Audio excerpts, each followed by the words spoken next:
রমাদান হচ্ছে রামদুন, রা মিম দত, রম ধাতু থেকে উৎপত্তি, এর অর্থ হচ্ছে জ্বালানো, পুড়িয়ে দেওয়া, ভস্ম করে দেওয়া।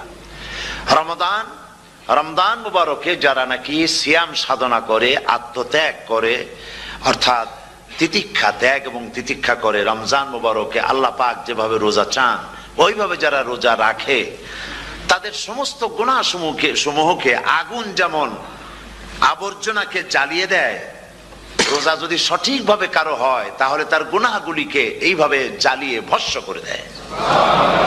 সুবহানাল্লাহ বিহামদিহি। এই রমজান আমাদের সামনে। আমি আমার আলোচনার শুরুতে আমি আপনাদের খেদমতে আরজ করতে চাই যে মাসটির মধ্যে আমরা প্রবেশ করতে যাচ্ছি, দুটি জিনিস আমাদের সামনে এখন। একটি হচ্ছে আমরা মাহে রমজানকে ইস্তেকবাল করতে যাচ্ছি, মাহে রমজান আমাদের সামনে। দোয়া করে নেই যে আল্লাহ পাক এই পবিত্র রমজানের সম্মান করার মতো তৌফিক আমাদেরকে দান করো, আর যেভাবে রোজা রাখলে পরে তুমি খুশি হও সেইভাবে আমাদেরকে রোজা রাখার তৌফিক দান করো, বলি আমিন। এটি হচ্ছে সর্বশ্রেষ্ঠ মাস আল্লাহ পাক মুসলমানদের জন্য দান করেছেন। আবারও বলি আলহামদুলিল্লাহ। কোরআন শরীফের মধ্যে আল্লাহ সমস্ত ইবাদতের কথা বলেছেন, কিন্তু ডিটেইলস আলোচনা করেন নাই। হজ করতে হবে, কিন্তু উকুফে আরাফা করতে হবে, রমিয়ে হিজার করতে হবে, রমিয়ে জেবার করতে হবে, তারপরে 7 বার তাওয়াফ করতে হবে, সাফা মারওয়া সাই করতে হবে। এগুলি কিন্তু কোরআন শরীফে আসে নাই, ডিটেইলস আসে নাই। নামাজ পড়তে হবে, কিন্তু জোহরে কয় রাকাত, আসরে কয় রাকাত, মাগরিবে কয় রাকাত, এই রাকাতগুলি কিভাবে বিন্যস্ত করতে হবে কোরআন শরীফে তা আসে নাই, বর্ণনা করা হয়নি। যাকাত দিতে হবে, কিন্তু কত টাকা হলে কত টাকা দিতে হবে, কত মন ধান হলে কতটুকু দিতে হবে, কত ছাগল হলে, কত গরু হলে, কত পরিমাণ সোনা হলে, কত পরিমাণ রৌপ্য মজুদ থাকলে যাকাত দিতে হবে, এর বিস্তারিত বিবরণ কোরআন শরীফে আসে নাই। তিনি আউটলাইন অথবা গাইডলাইন তিনি দিয়েছেন আল্লাহ পাক। রমজান মুবারক হচ্ছে একমাত্র ইবাদত যে রমজান সম্পর্কে আল্লাহ পাক ডিটেইলস পূর্ণ একটি রুকু আল্লাহ পাক আলোচনা করেছেন। সুবহানাল্লাহ।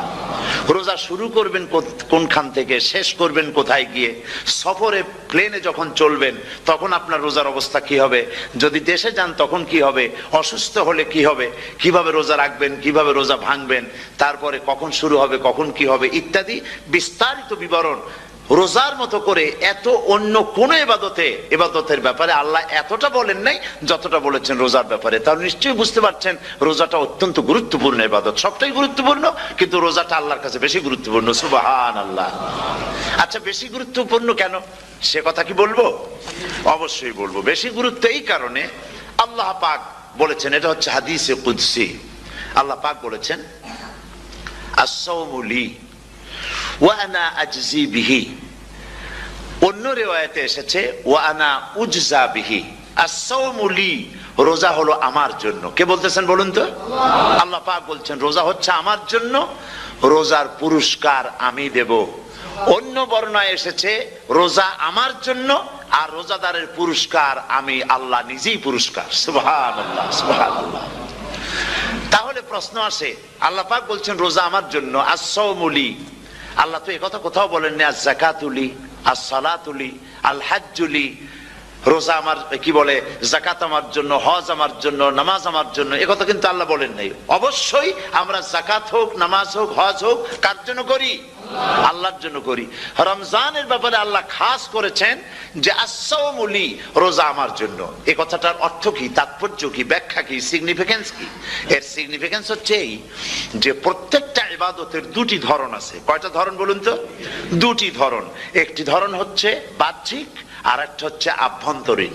কিন্তু এমন একটা সমাবেশের মধ্যে পড়ে গেছে সবাই নামাজ পড়ে, এখন আমি যদি নামাজ না পড়ি তাহলে লোকে বলবে কি? তখন উজু আছে কি না আছে দাঁড়ায় গেল আল্লাহু আকবার। তাহলে দেখা গেল নামাজ আল্লাহর জন্য পড়ে, আবার মানুষের জন্য দেখাবার জন্য করে। যাকাত এটা দেয় মানুষে, তার নিয়তটাকে আল্লাহ পাক ভালো জানেন। কিন্তু কিছু লোক তেমন আছে জাকাতের নামে লুঙ্গি, আমাদের দেশে আছে, এখানে কি করে আমি জানি না, লুঙ্গি শাড়ি কিনে তারপরে বাড়িতে সব জমা করে এরপরে গরিবদের দাওয়াত দেয় এবং সকলকে দেখায় দেখায় এভাবে লুঙ্গি দিল শাড়ি দিল, লোকেরা দেখলো যে জাকাত দিল, খুব জাকাত দিয়েছে। কোরবানির ব্যাপারে এভাবে বিরাট একটা গরু কিনলো, কিনে মানুষকে দেখাইলো।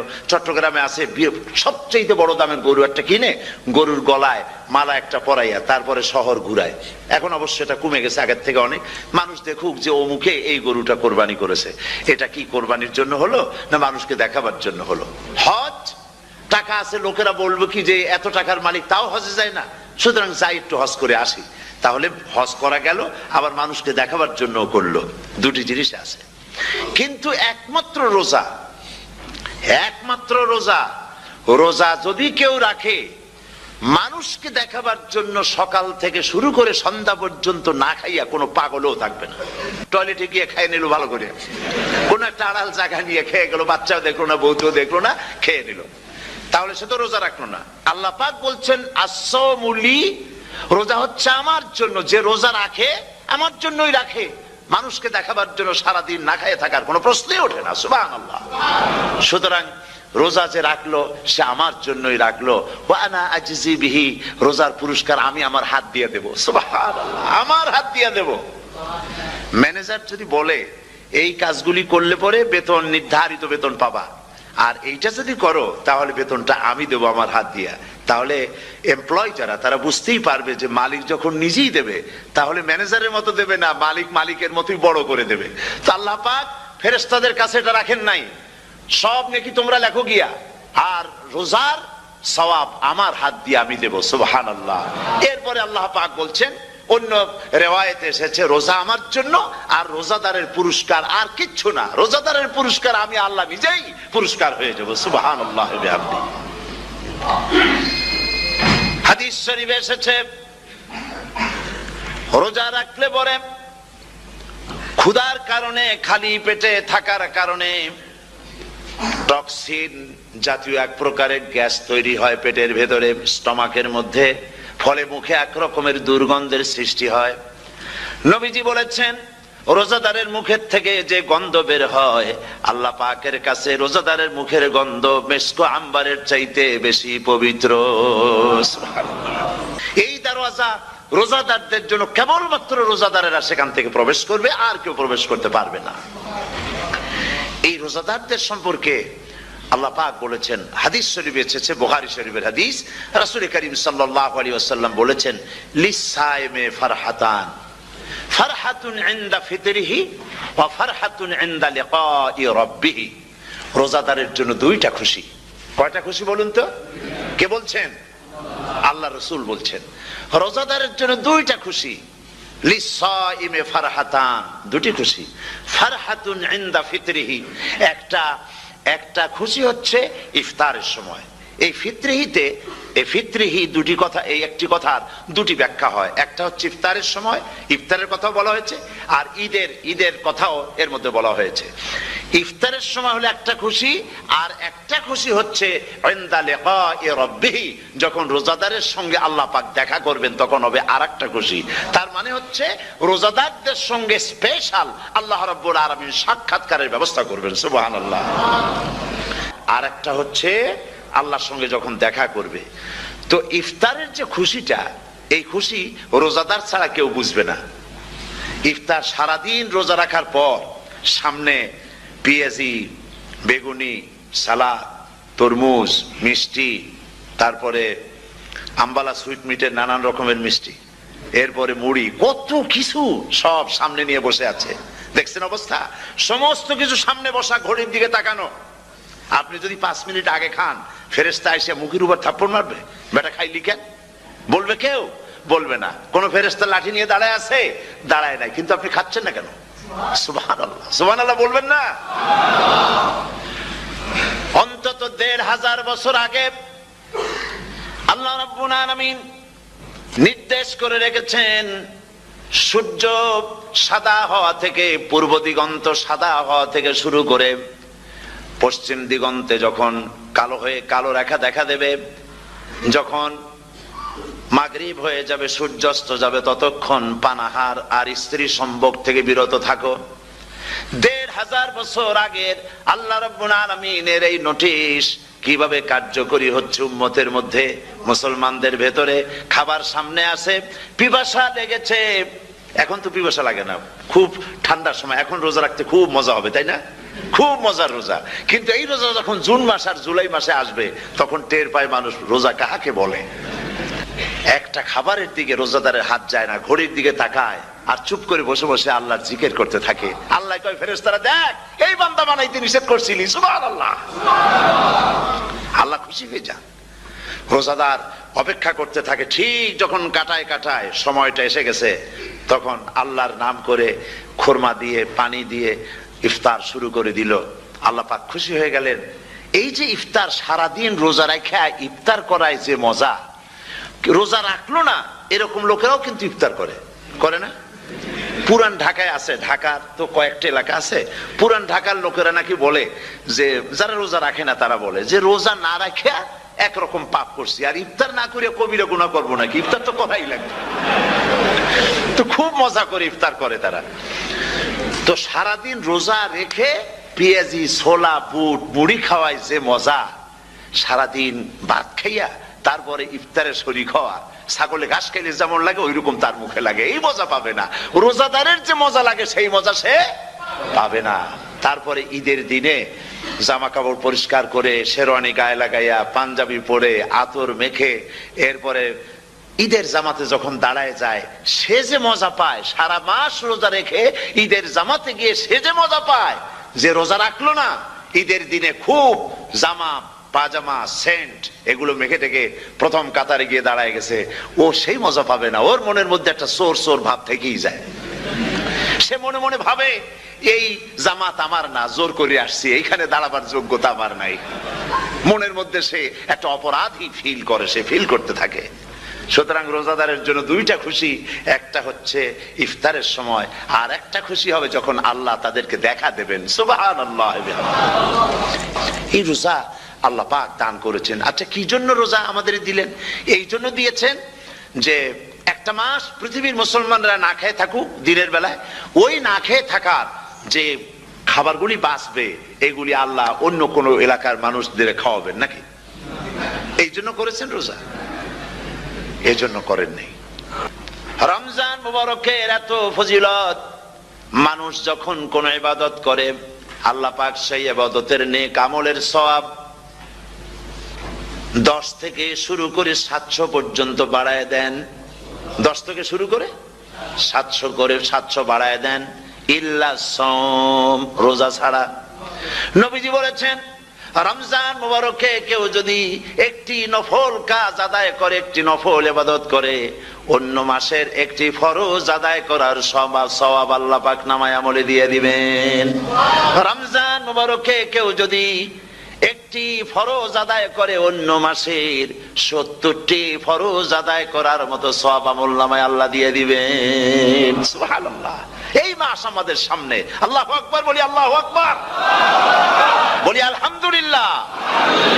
এই পবিত্র মাস আমাদের সামনে। এই মাসে এত সওয়াব, নফল হয় ফরজের মতো, আর ফরজ হয় 70টা ফরজের মতো। সুবহানাল্লাহ বলবেন না? এই রমজান মাস হচ্ছে সেই মাস যে মাসে আল্লাহ রাব্বুল আলামিন কোরআনে কারীমকে নাজিল করেছেন।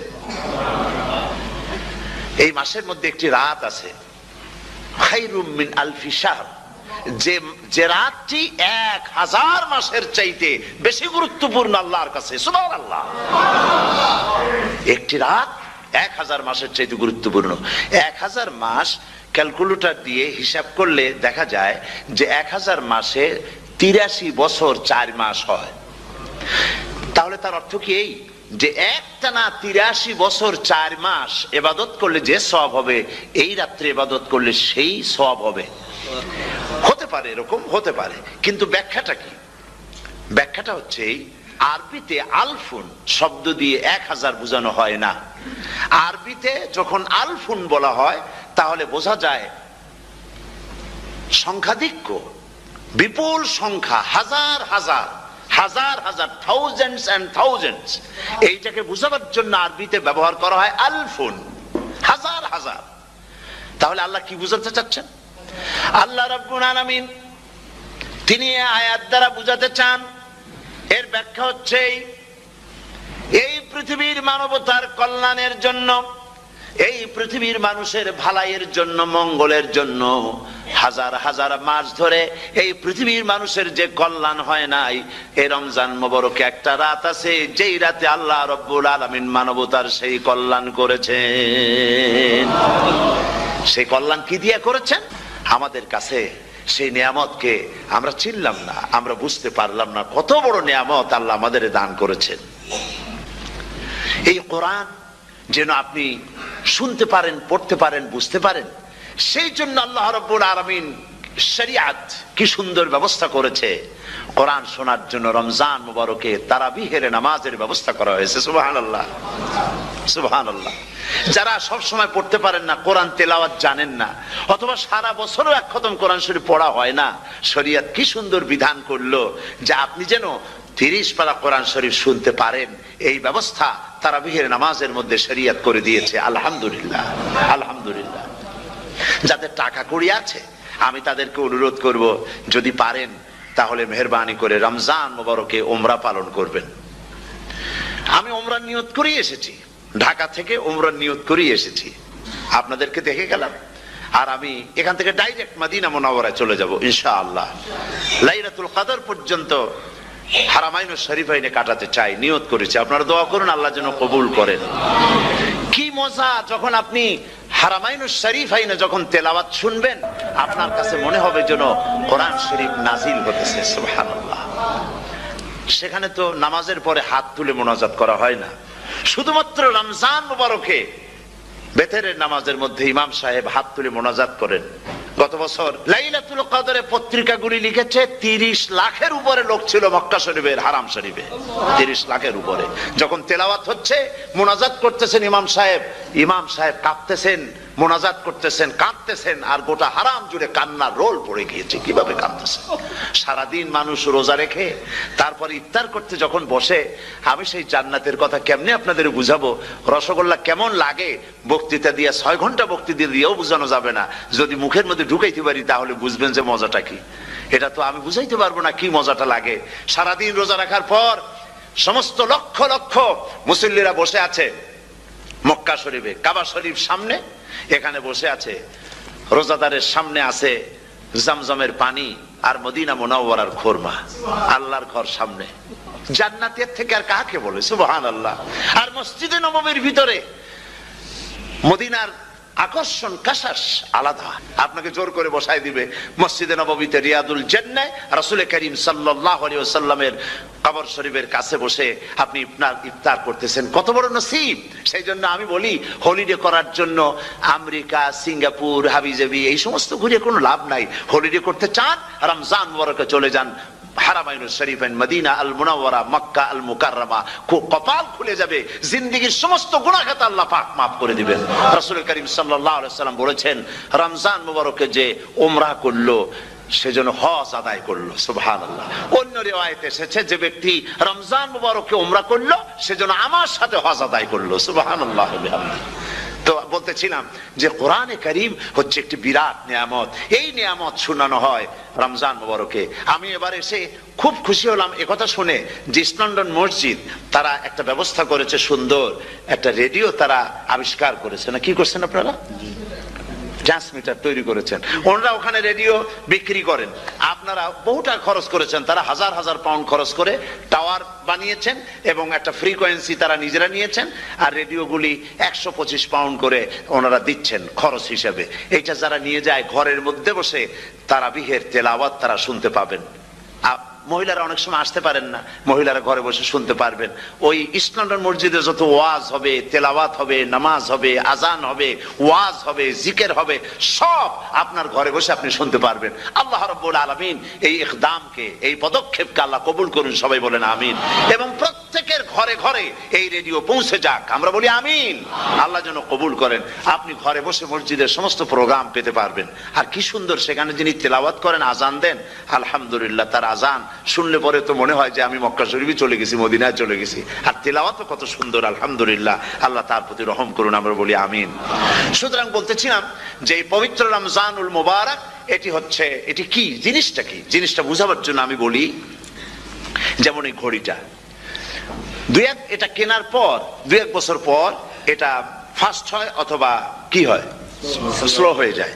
তখন এটাকে সারার জন্য আমরা হসপিটালে দেই। হসপিটাল মানে লন্ডন হসপিটাল না, ঘড়িরও হসপিটাল আছে। তো ঘড়ির হসপিটালে দিলাম, ওরা এটাকে দেখে শুনে ওয়াইলিং করে টরে দিল ঠিক মতো। একবার যদি ঠিক করে দিল, আবার আমার 1-2 বছর চললো, আর কোনো ডিস্টার্ব করবে না, ঠিক কিনা? আপনার গাড়ির ইঞ্জিন যদি কোনো রকমের অসুবিধা করে, তাহলে গাড়ির ইঞ্জিনকে ওভারহোলিং করতে হয়। সম্মানিত ওলামায়ে কেরাম, উপস্থিত প্রিয় ভাই সব, আসসালামু আলাইকুম ওয়া রাহমাতুল্লাহি তাআলা ওয়া বারাকাতুহু। পর্দার আড়ালে যে সব মা বোনেরা আছেন তাদেরকেও সালাম জানাচ্ছি। হ্যাঁ, বললাম তো আল্লাহ তাআলার মেহেরবানি যে আল্লাহ তাআলা আমাদেরকে পরীক্ষা করছেন।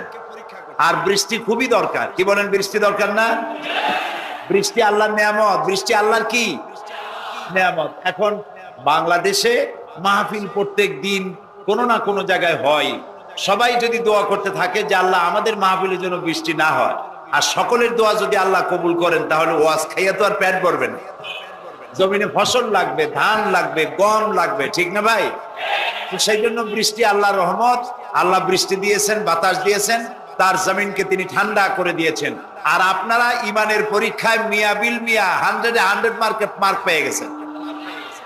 এই বৃষ্টির মধ্যে, ঝড়ের মধ্যে বসেছেন, সেটা পানি কাদা কাদা হয়ে গেছে, তার মধ্যে বসে আছেন। যে আল্লাহ তাআলা কোরআন শোনার জন্য আমাদেরকে এখানে বসার তৌফিক দিলেন, সে আল্লাহ পাকের দরবারে শুকরগুজার হচ্ছি। সকলে পড়ছি আলহামদুলিল্লাহ।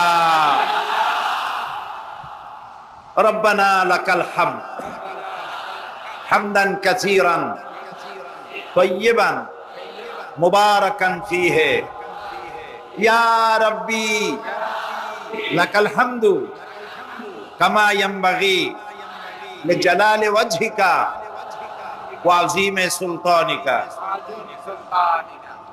প্রিয় ভাই সব, আমরা কোরআন শুনতে এসেছি। আল্লাহ তাআলা কোরআন আমাদেরকে দিয়েছেন, আর এটি হচ্ছে গোটা পৃথিবীর বুকে আল্লাহ তাআলার দেওয়া মানুষের জন্য সর্বশেষ এবং সর্বশ্রেষ্ঠ হেদায়েতের কিতাব। এটি শুধু মুসলমানদের জন্য নয়, গোটা বিশ্ববাসীর জন্য। আমরা বলি আলহামদুলিল্লাহ। এটি নাজিল হওয়ার কারণ কি? আল্লাহ তাআলা বলছেন, আলিফ লাম রা কিতাবুন আনজালনাহু ইলাইকা লিতুখরিজান নাসা মিনাজ যুলুমাতি ইলান নূর। আল্লাহ তাআলা বলছেন, আমি হে নবী আপনার উপর একখানা কিতাব অবতীর্ণ করেছি।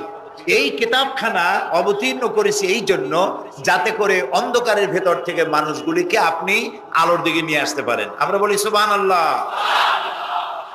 আমাদের জামাত ইসলামী বাংলাদেশের ঢাকা মহানগরীর সেক্রেটারি জনাব রফিকুল ইসলাম খান একটি সুন্দর আয়াত তেলাওয়াত করেছিলেন। ওই একটি আয়াতের উপরে পল্টনে 3 দিন বক্তব্য রেখেছিলাম আমি। 3 দিন একটি আয়াতের উপরে। এই পৃথিবীতে যদি শান্তি চাই এবং আখিরাতে যদি মুক্তি চাই, তাহলে এই একটি আয়াতের ব্যাখ্যা আমাদের জন্য যথেষ্ট হয়ে যেতে পারে। আমরা বলি আলহামদুলিল্লাহ। এই কোরআন আল্লাহ তাআলা পৃথিবীর মানুষকে দিয়ে এটাকে হেফাজতের দায়িত্ব নিয়েছেন। আল্লাহ তাআলা বলেছেন, ইন্না নাহনু নাযালনা যিকরা ওয়া ইন্না লাহু লাহাফিজুন। কোরআন নাজিল করেছি আমি আল্লাহ, আর এর সংরক্ষণের দায়িত্ব আমি আল্লাহ গ্রহণ করেছি। এ কোরআন কার? হেফাজতের দায়িত্ব কার? আল্লাহ তাআলা হেফাজতের দায়িত্ব নিয়েছেন। এবং আল্লাহ তাআলা বলেছেন যে কোরআন মানুষের কাছে বোঝার জন্য আমি আল্লাহ সহজ করেছি। কিন্তু আমাদের কপাল খারাপ, আমাদের এই বাংলাদেশে মসজিদের মধ্যে এক শ্রেণীর লোকেরা এভাবে বলেন যে কোরআন এটা আমরা বুঝবো না, এটা মৌলভী সাহেবদের কাম, মৌলানা সাহেবদের কাম। কোরআন খুব কঠিন, আমরা বুঝবো না, চলো ভাই মুরব্বীরা কি বলে তাই শুনি। এখন আমি জিজ্ঞেস করি, মুরব্বীরা যে কথাটা বলছেন ওটা কি সত্য না মিথ্যা, হক না বাতিল? ওইটা বোঝার জন্যই তো কোরআন বোঝা দরকার, ঠিক কিনা ভাই?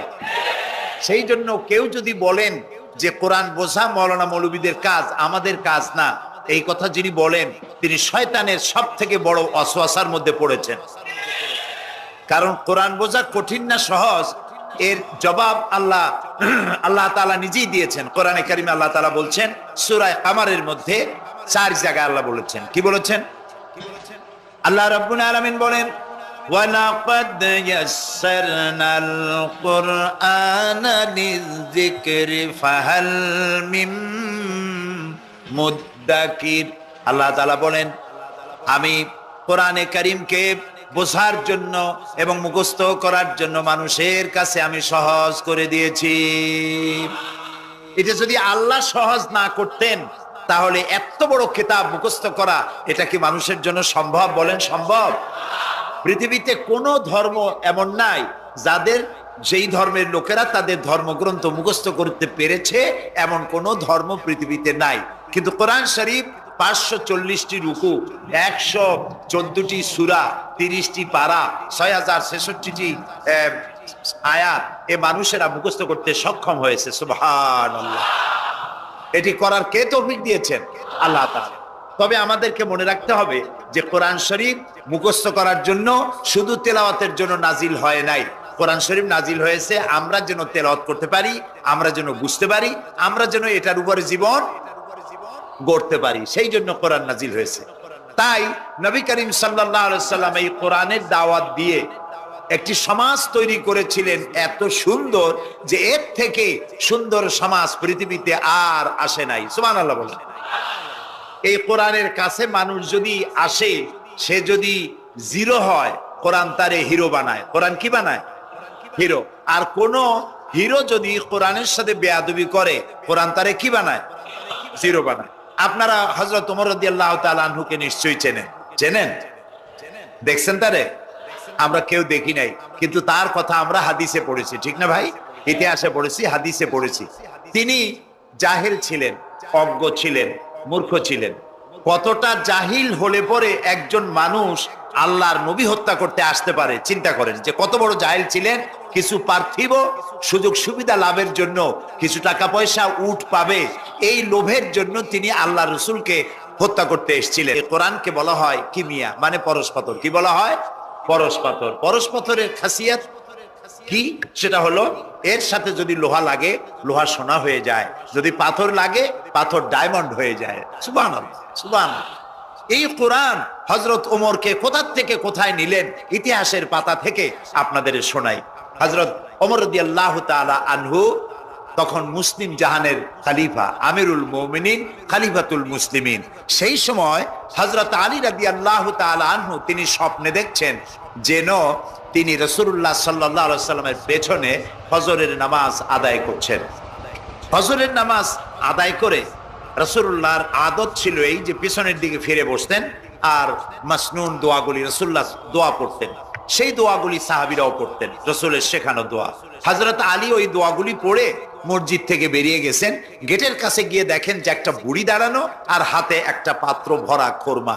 বুড়ি বলছেন, আলী তুমি মসজিদের মধ্যে আবার ঢোকো, এই পাত্র ভরা খোরমাগুলি নিয়ে রাসূলের কাছে গিয়ে বলো যে এটি আমার, আমি একটা বুড়ি মেয়ে লোক, আমার নতুন বাগানের খোরমা, এটা যেন রাসূলুল্লাহ নিজে খান এবং সাহাবায়ে কেরামদের মধ্যে যেন ডিস্ট্রিবিউট করে দেন, তাতে করে আমার বাগানে খোরমায় বরকত হবে। হযরত আলী খোরমার পাত্র নিয়ে ঢুকলেন মসজিদে নববীর মধ্যে। রাসূলুল্লাহকে গিয়ে ঘটনা বললেন। নবী করিম সাল্লাল্লাহু আলাইহি সাল্লাম খোরমার পাত্র হাতে নিয়ে একটা খোরমা হযরত আলীর মুখের মধ্যে দিয়ে দিলেন। হযরত আলী রাসূলের দেওয়া খোরমাটি চিবোচ্ছিলেন। ইত্যাবসারে মসজিদে ফজরের নামাজের আজান হয়ে গেল। আজানে হযরত আলীর ঘুম ভাঙলো, কিন্তু রাসূলের দেওয়া খোরমার স্বাদ হযরত আলীর মুখের মধ্যে তখনও ছিল। হযরত আলী তাড়াতাড়ি করে উযু করলেন, মসজিদে নববীর মধ্যে ঢুকলেন। যে দেখেন ইমামের মুসাল্লায় কে দাঁড়ান? হযরত ওমর দাঁড়ান। নামাজ শেষ করে হযরত ওমর পিছনের দিকে ফিরেছেন, মাসনুন দোয়াগুলি পড়ছেন। হযরত আলী দোয়াগুলি পড়ে বেরিয়ে গেছেন সকলের আগে। বেরিয়ে গিয়ে দেখেন গেটে এক বুড়ি দাঁড়ানো, হাতে এক পাত্র খোরমা। বুড়ি বলছেন, আলী, এই খোরমাগুলি নিয়ে তুমি ভিতরে আবার ঢোকো, আমিরুল মুমিনিনকে বলো এগুলি আমার নতুন বাগানের খোরমা, তিনি খাবেন আর রাসূলুল্লাহর সাহাবীদের খাওয়াবেন, তাতে করে আমার নতুন বাগানের খোরমায় বরকত হয়ে যাবে। হযরত আলী দেখলেন স্বপ্নে যা দেখলাম তাই, সাথে সাথে খেটে গেল, আশ্চর্য কথা। তিনি ভিতরে ঢুকলেন, হযরত ওমরকে পাত্রটা দিয়া ঘটনা শোনালেন। হযরত ওমর পাত্রটা হাতে নিয়ে একটা খোরমা হাত দিয়া উঠাইয়া হযরত আলীর মুখের মধ্যে দিলেন। হযরত আলী খোরমা চিবোচ্ছেন আর এক পর্যায়ে গিয়ে বললেন, ইয়া ওমর জিদনি তামরাতান ওখরা, হে ওমর তুমি আমাকে আর একটা খোরমা দাও, এ তো খুব ভালো জাতের খোরমা, খুব লজিজ, খুব মিষ্টি, তুমি আমাকে আর একটা দাও। যদি আমারে একটার বেশি খোরমা দাও তো খোরমায় কম পড়বে না, পাত্রে যা আছে সবাই পাবে, দাও না আমাকে আর একটা। হযরত ওমর রাদিয়াল্লাহু তাআলা আনহু বলছেন, ইয়া আলী লাউ আন্না রাসূলুল্লাহ সাল্লাল্লাহু আলাইহি ওয়াসাল্লাম যাদাক লাজিদনাক, ওয়া আলী স্বপ্নের ভিতরে রাসূলুল্লাহ যদি তোমাকে একটার বেশি খোরমা দিতেন আমিও তোমারে একটার বেশি খোরমা দিতাম। হযরত আলীর চোখ গেছে ছানা বড়াবে। তিনি জিজ্ঞেস করছেন, ইয়া ওমর আহিয়া রুইয়া রাইতাহা আম হিয়া গায়বুন আম ইত্তালাআতা আলাই, হে ওমর এটা কি তুমি আমার মতো স্বপ্নে দেখেছো না গায়েব থেকে তোমাকে জানানো হলো? তুমি কেমনে বুঝলা যে স্বপ্নের ভিতরে রাসূলুল্লাহ আমাকে একটা খোরমা দিয়েছিলেন? হযরত ওমর বলছেন, ইয়া আলী ওয়াল্লাহি মা হিয়া রুইয়া ওয়ালা গায়ব, হে আলী এটা স্বপ্ন নয় আর এটা আমাকে গায়েব থেকেও জানানো হয়নি। আসল ব্যাপার কি জানো? ওয়ালাকিন্নাল মুমিনা ইদা আখলাসা কলবাহু ইয়ারা বিনুরিল্লাহ, আসল কথা হলো একজন মানুষ যখন আল্লাহর খাঁটি গোলামে পরিণত হয়ে যায় তখন সে আল্লাহর সাহায্যই দেখতে পায়। এখন দেখুন হযরত ওমর কোথায় ছিলেন আর আল্লাহ তাকে কোথায় এনে দিলেন।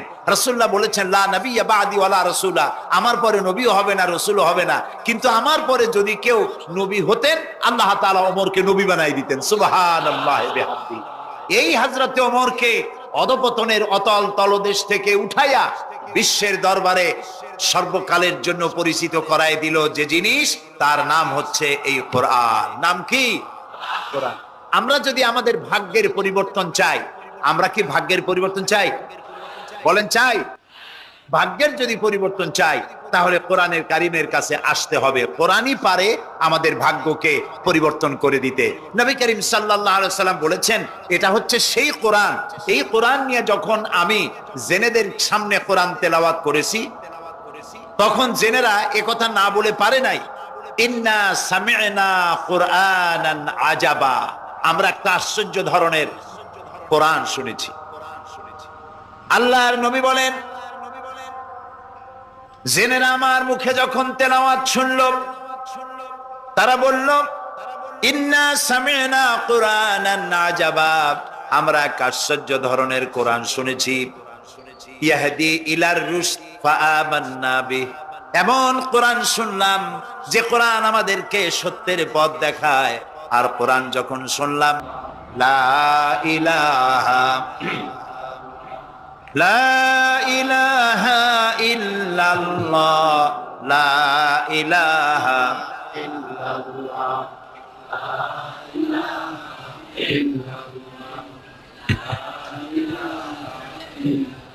লা ইলাহা ইল্লাল্লাহু মুহাম্মাদুর রাসূলুল্লাহ। রাসূলুল্লাহ বললেন, মান ক্বালা বিহি সাদাকা, এই কোরআন থেকে যে কথা বলে কেবলমাত্র সেই সত্য কথা বলে। সুবহানাল্লাহ। প্রিয় ভাই সব, আমাদের তো কপাল খারাপ, কারা কি বক্তৃতা করলো সেই বক্তৃতায় কোরআন নাই হাদিস নাই, যা কইলো তাই বিশ্বাস করে সেদিকে দৌড়াইলাম। কিন্তু আল্লাহ তাআলার নবী বলছেন কোরআনের রেফারেন্স দিয়ে যারা কথা বলে ওদের কথাই সত্য কথা। সুবহানাল্লাহ বলবেন না? কারণ আল্লাহ তাআলা বলছেন, ওমান আসদাকু মিনাল্লাহি কিলা ওমান আসদাকু মিনাল্লাহি হাদিসা, আল্লাহর চাইতে সত্যবাদী আর কে হতে পারে? সুতরাং যারাই বক্তৃতার মধ্যে কোরআনের রেফারেন্স দিয়ে কথা বলে তারাই সত্য কথা বলে। বলেছেন মুহাম্মদ রাসূলুল্লাহ সাল্লাল্লাহু আলাইহি ওয়াসাল্লাম, ওয়ামান আমিলা বিহি উজরা, আর কোরআন শরীফ পড়ে যে বুঝে আর আমল করে আল্লাহ তাদেরকে পুরস্কৃত করবেন ফিদ দুনিয়া ওয়াল আখিরা, দুনিয়াও পুরস্কার দেবেন আখিরাতেও পুরস্কার দেবেন। দুনিয়া পুরস্কারটা কি দেবেন? আল্লাহ রাব্বুল আলামিন বলেন দুনিয়ার পুরস্কারটা শোনো, ফামান তাবিআ হুদায়া ফালা খাউফুন আলাইহিম ওয়ালা হুম ইয়াহজানুন। যারা এই কোরআনকে মেনে চলবে, কোরআনের অনুসরণ যারা করবে, এর আইন কানুনকে মেনে যারা চলবে, ওদের জন্য কোনো ভয় নাই, ওদের জন্য কোনো চিন্তা নাই। এই ওয়াদা কার ওয়াদা? আল্লাহর ওয়াদা কখনো মিছা হয়? কোনদিন না। আল্লাহ কোনদিন ওয়াদা ভঙ্গ করেন? কখনো নয়। তিনি বলছেন কোরআন যদি মেনে চলো পৃথিবীতে শান্তি পাইবা দুই রকমের।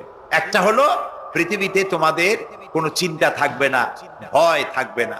চিন্তা থাকবে না কিসের? চিন্তা হয় মানুষের খাওয়া পড়া, শিক্ষা, চিকিৎসা, বাসস্থান, এগুলির চিন্তা হয়। কোরআনের শাসন যদি চালু হয়, ওই যে স্লোগান একটু আগে আপনারা শুনলেন, আল্লাহর আইন চাই আর কি চাই? মুখস্থ হয়েছে না এটা? বলেন না কি চাই? সৎলোকের শাসন চাই। এখন আল্লাহর আইন কোনটা? এই যে কোরআন। কোরআনের আইন যদি হয় আর সৎ লোক যদি ক্ষমতায় থাকে আর কোরআনের আইন যদি চালু হয়, চুরি, ডাকাতি, জেনা, ব্যভিচার, হত্যা, ধর্ষণ ওই সমাজে থাকবে না। সুবহানাল্লাহ কোন। এই যে আমাদেরকে আজ এই কোন দেশ আমাদেরকে সন্ত্রাসী বলে, আসলে ওরা হলো সন্ত্রাসের দাদা। আমরা তো সন্ত্রাসী না। এই পৃথিবীতে মুসলমানরাই সব থেকে বেশি শান্তিপ্রিয়। এর চাইতে শান্তিপ্রিয় জাতি পৃথিবীতে আর নাই। সুবহানাল্লাহ বলি, আলহামদুলিল্লাহ বলি। আপনি দেখেন না, এই যে আল্লাহর ঘর যখন নির্মাণ হলো, কে আল্লাহর? আমাদের জাতির পিতা। কে করেছিলেন? জাতির পিতা কে? এইটা নিয়ে প্যাঁচ লাগাবেন না তো। ভালো করে মনে রাখবেন, এই নিয়ে কোনো পেঁচাপেচি নেই। মুসলমান মিল্লাতের পিতা কে? ইব্রাহিম আলাইহিস সালাম। তিনি আল্লাহর ঘর বানালেন, তিনি রাজমিস্ত্রি হিসেবে কাজ করলেন, আর একজন হেল্পার ছিলেন সাথে, তিনিও পয়গম্বর ছিলেন। কে তিনি? ইসমাঈল আলাইহিস সালাম। বাপ বেটা দুজনে মিলে আল্লাহর ঘর নির্মাণ করে ফেললেন। আর এরপরে তারা দোয়া করলেন। হযরত ইব্রাহিম আলাইহিস সালাম দোয়া করলেন, রব্বি জাল হাযাল বালাদা আমিনান। হায় আল্লাহ তাআলা, তুমি এই শহরকে নিরাপত্তার শহর বানাও। নিরাপত্তা হচ্ছে সন্ত্রাসের বিপরীত কথা। আল্লাহ তুমি এই শহরকে নিরাপত্তার শহর বানাও। আল্লাহ কি দোয়া কবুল করছিলেন না করেন নাই? সাথে সাথেই দোয়া কবুল করেছেন আল্লাহ তাআলা। আল্লাহ তাআলা বলেছেন, ওমান দাখালাহু কানা আমিনান।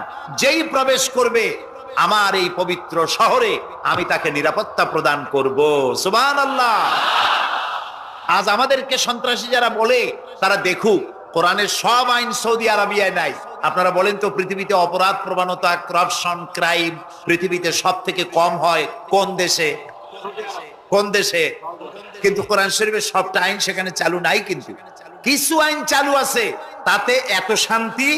লক্ষ লক্ষ নারী পুরুষ একসাথে ঘোরাফেরা করে হজের সময়, একসাথে মুজদালিফায়। এরকম শামিয়ানা নাই, বিল্ডিং নাই, খোলা মাঠে উন্মুক্ত আকাশের নিচে শুয়ে থাকে, বসে থাকে, হাঁটাচলা করে। ১৫০০ বছরের ইতিহাসে নাই যে কোনো নারী সেখান থেকে লাঞ্ছিতা হয়েছে, অপমানিতা হয়েছে। সুবহানাল্লাহ বলবেন না? এটা কোরআন শরীফ। এটা কি? আল্লাহ তাআলা এখানে বলছেন, আওয়ালাম ইয়ারাও আন্না জাআলনা হারামান আমিনান।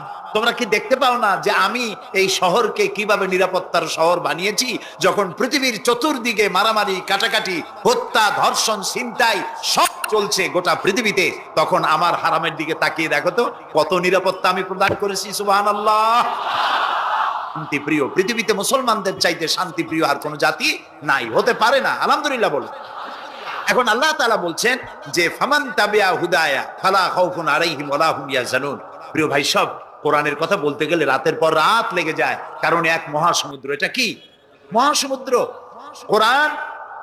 এই কোরআন আল্লাহ তাআলা আমাদেরকে শুধু তেলাওয়াত করতে পাঠান নাই। আমাদের অভ্যাস হয়েছে যে খালি তেলাওয়াত করি, মুখস্থ করি। দেখেন না, রমজান মাস শেষ হয়ে গেলে পরে বন্ধু বান্ধব, আত্মীয় স্বজন সব এক জায়গায় বসে এক একজন গল্প করে, ভাই আমার পুত্রবধূ 13 খতম, আমার বউ 7 খতম, আমার নাতনি 11 খতম, আর আমি এমনি খতম হয়ে গেছি। প্রিয় ভাই সব, আপনারা বলেন কোরআন শরীফকে এইভাবে শুধু খতম করার জন্য আসছে? আমি কিন্তু আপনাদের কোরআন শরীফ পড়া বা খতম করা নিষেধ করছি না। আমি উদ্দেশ্য বোঝাতে চাচ্ছি, আল্লাহ তাআলা এই কোরআনের জন্য নাজিল করেন নাই যে আমরা জ্বলবো আর পড়বো আর বুঝবো না। আচ্ছা ভাই, একটা বইয়ের নাম কোন তো? পৃথিবীতে একটা বইয়ের নাম আমাকে শোনান যে বইটা মানুষেরা না বুঝে পড়ে। পারবেন বলতে? পারবেন না।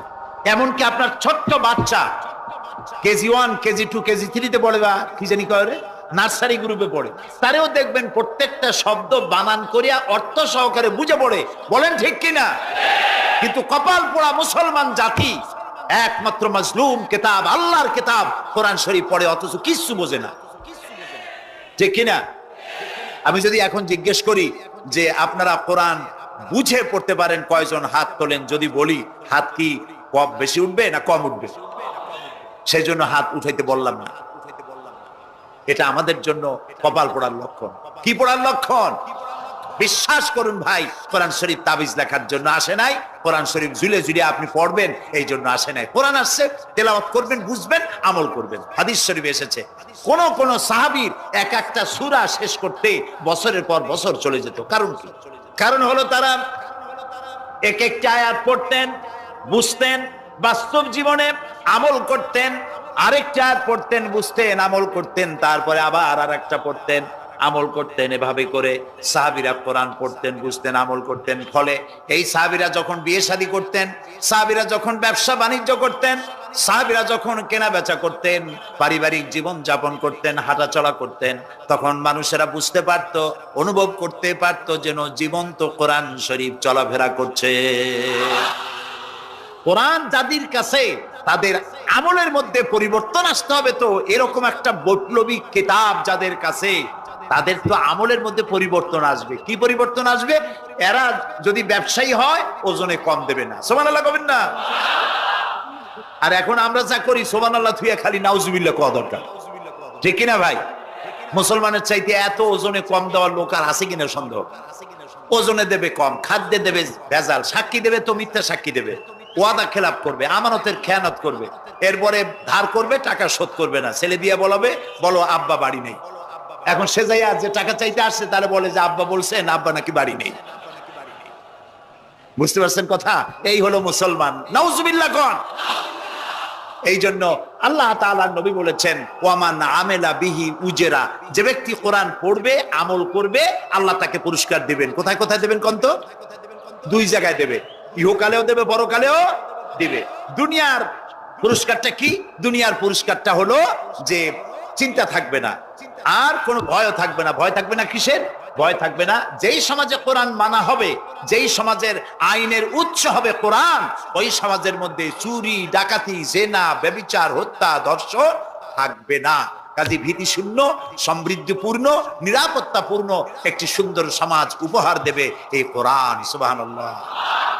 সেই কোরআন আমরা তাবিজ বানাইছি, এটারে গোলাইয়া, এই কোরআন শরীফের পাতা লিখিয়া, তারপরে কি জানি কয়, পানির মধ্যে দিয়ে গোলাইয়া এগুলি খাওয়া হয়, মাদুলির মধ্যে ঢুকাইয়া গলার মধ্যে ঝুলানো হয়। দেখেন এই বাংলাদেশের যেসব কোরআন শরীফ ছাপা হয়, এই সব কোরআন শরীফের দুরবস্থা। এটা আছে কিনা আমি জানি না, আলহামদুলিল্লাহ এটা নাই। কোন কোন কোরআন শরীফ যে বাংলাদেশে ছাপা হয় সেগুলিতে লেখা থাকে সূরায়ে মায়েদার নকশা, সূরা ইউসুফের নকশা, সূরায়ে বনি ইসরাইলের নকশা। এই নকশা লিখা গলায় ঝুলাইলে পেটে ব্যথা ভালো হবে, ওই নকশা ঝুলাইলে মেয়ের বিয়ে হবে তাড়াতাড়ি, এই নকশা ঝুলাইলে যে মেয়েকে পছন্দ করো বিয়ে করতে পারবা তাড়াতাড়ি। নাউজুবিল্লাহ কর। নকশার মধ্যে আছে কি? নকশার ভিতরে আছে 1293, 1711, 513 হাবিজ জাবি কতগুলো নাম্বার দিয়া, তারপরে লাল কালি দিয়ে দাগ দিয়ে দিয়ে ধান্দাবাজি করা। এরপরে ওই ধান্দাবাজি তাবিজের কোনায় কোনায় লেখে ইয়া জিব্রাইলো, ইয়া মিকাইলো, ইয়া ইসরাফিলো, ইয়া আজরাইলো। উপরে লেখে ইয়া বদুহ, নিচে লেখে ইয়া বদুহ। আমি একজন তাবিজ লেখককে জিজ্ঞেস করলাম, ভাই ইয়া আজরাইলু ইয়া মিকাইলো তো বুঝলাম, ইয়া বদুহ কি? কয়েছে হুজুর আমি নিজেও বুঝি না বদুহ কি। এই হলো তাবিজ। এই তাবিজ লেখার জন্য আল্লাহ তাআলা কোরআন নাজিল করেন নাই। কথা কি বুঝে আসছে?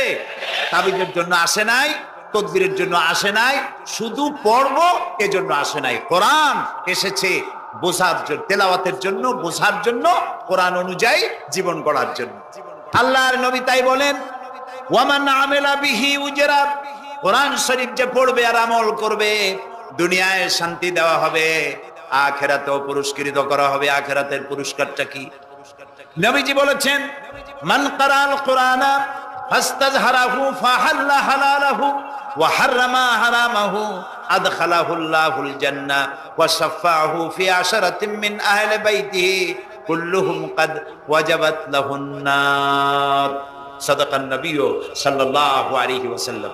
নবী করিম সাল্লাল্লাহু আলাইহি ওয়াসাল্লাম বলেছেন, যে ব্যক্তি কোরআন পড়লো, বুঝলো, আর কোরআনের হালালকে হালাল জেনে চললো, হারাম থেকে বিরত থাকলো, আর কোরআনের আইনকে প্রতিষ্ঠিত করার আন্দোলনে শরীক হলো, সুবহানাল্লাহ গণ, এরকম লোককে আল্লাহ তাআলা কিয়ামতের দিন জান্নাত দান করবেন। সুবহানাল্লাহ। ওয়ামান আমিলা বিহি উজরা ওয়ামান হাকামা বিহি আদালা। এই কোরআন শরীফ দিয়ে যে বিচার করবে, আল্লাহ তাআলা বলছেন সেই করবে কেবলমাত্র জাস্টিস, জাস্টিস, ইনসাফ কায়েম করতে পারবে, যে কোরআন দিয়ে বিচার ফয়সালা করবে। আমাদের দেশে এই যে কোর্ট কাছারি আদালত আছে, এই কোর্ট কাছারি আদালতগুলি কোরআন দিয়ে যদি বিচার করতেন, সেটা ইনসাফ হতো। যেহেতু ইনসাফ, আল্লাহর চাইতে ইনসাফগার আর কেউ নাই। আছে কি বলেন? নাই। এখানে ধরুন একজন মানুষ যদি একজনের একটা ঠ্যাং ভাঙ্গে ফেলাই দিল, তাহলে বিচার কি হবে? ব্রিটিশ ল যেটা আছে, বাংলাদেশ পেনাল কোড যেটা আছে, এই পেনাল কোডে বলা হবে যে সলিমউদ্দিন ঠ্যাং ভাঙছে বসিরউদ্দিন, যে ভাঙছে তার জন্য শাস্তি এই হবে 6 মাসের জেল, 2000 টাকা জরিমানা করে দিল। এখন আপনি বলেন, বিচার মাপে কি দিয়া? ইনসাফের প্রতীক কি? ইনসাফের প্রতীক দাড়িপাল্লা। এই দাড়িপাল্লায় এখন আপনি ওজন দেন ইনসাফ। ঠ্যাং ভাঙছে কার? সলিমউদ্দিন, তার ভাঙ্গা ঠ্যাং এক পাশে কোন এক পাল্লা। আর বসিরউদ্দিন ভাঙছে ঠ্যাং, সেই কারণে তার 2000 টাকা জরিমানা আর 6 মাসের জেল আর এক পাল্লায় রাখেন। এবার দাড়ি ধরে টান দেন, সমান হবে? যদি 50,000 টাকা জরিমানা হয় আর 6 বছরের জেল হয়, তাও কি সমান হবে? হবে না। সমান হবে কি হলে? সমান হবে ওই সলিমউদ্দিন ভাঙ্গা ঠ্যাং এক পাল্লায় দেওয়া, আর যে ভাঙছে তার নাম কি? বসিরউদ্দিন। বসিরউদ্দিন কেউ যদি থাকেন রাগ করবেন না, আমি একটা দৃষ্টান্ত দিচ্ছি। এখন ওই বসিরউদ্দিন ভাঙ্গা, তারও একটা ঠ্যাং ভাঙ্গা যদি এই পাল্লায় রাখেন, এখন যদি টান দেন, তাহলে সমান হবে কিনা বলেন? এটা হচ্ছে কোরআন। এই কোরআন বলছে পায়ের বদলে পা, হাতের বদলে হাত, নাকের বদলে নাক, চোখের বদলে চোখ, জানের বদলে জান। সুবহানাল্লাহ। এটা ইনসাফ। এই ইনসাফ হচ্ছে কোরআনের দেওয়া ইনসাফ। সুতরাং আল্লাহ তাআলা নবী বলছেন, ওমান হাকামা বিহি আদালা, যে ব্যক্তি এই কোরআন দিয়ে বিচার ফয়সালা করবে, যে ব্যক্তি, যে পরিবার, যে সমাজ, তারা ইনসাফ কায়েম করতে পারবে। যেহেতু আল্লাহর চাইতে ইনসাফগার পৃথিবীতে আর কেউ নাই, আকাশেও নাই, জমিনেও নাই। রাসূলুল্লাহ বলছেন, ওয়ামান দা ইলাইহি হুদিয়া ইলা সিরাতিল মুস্তাকিম, যে ব্যক্তি কোরআনের দিকে মানুষকে দাওয়াত দেয়, সেই একটি সহজ সরল রাস্তার দিকে দাওয়াত দেয়, যে রাস্তার শুরু পৃথিবী থেকে আর রাস্তার শেষ জান্নাতুল ফেরদাউসে গিয়ে। সুবহানাল্লাহ। এটা হচ্ছে সেই কোরআন। বুঝতে না পারার কারণে আমরা বিপদে পড়েছি। প্রিয় ভাই সব, আপনারা আছেন কষ্টে, বসেছেন পানির মধ্যে, আছেন দাঁড়াইয়া, মাথার উপরে ছেঁড়া সামিয়ানা বিরক্ত করছে। আমি লম্বা করতে চাই না, অল্পের মধ্যে ছেড়ে দেই, যাতে করে আপনাদেরও সুবিধা হয়, কষ্ট না হয়।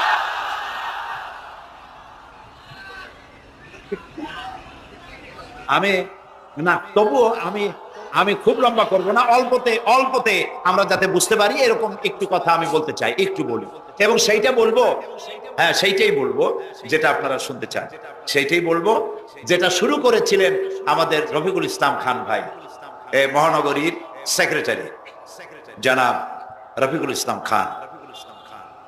আল্লাহ তাআলা ওনার প্রতি রহম করুন, আমরা বলি আমিন। এবং আমার বক্তৃতার পরে আমরা আমাদের সম্মানিত অ্যাসিস্ট্যান্ট সেক্রেটারি জেনারেলের কিছু কথা আমরা শুনবো ইনশাআল্লাহ। তো আমি ওই আয়াতটা দিয়েই কথা বলি।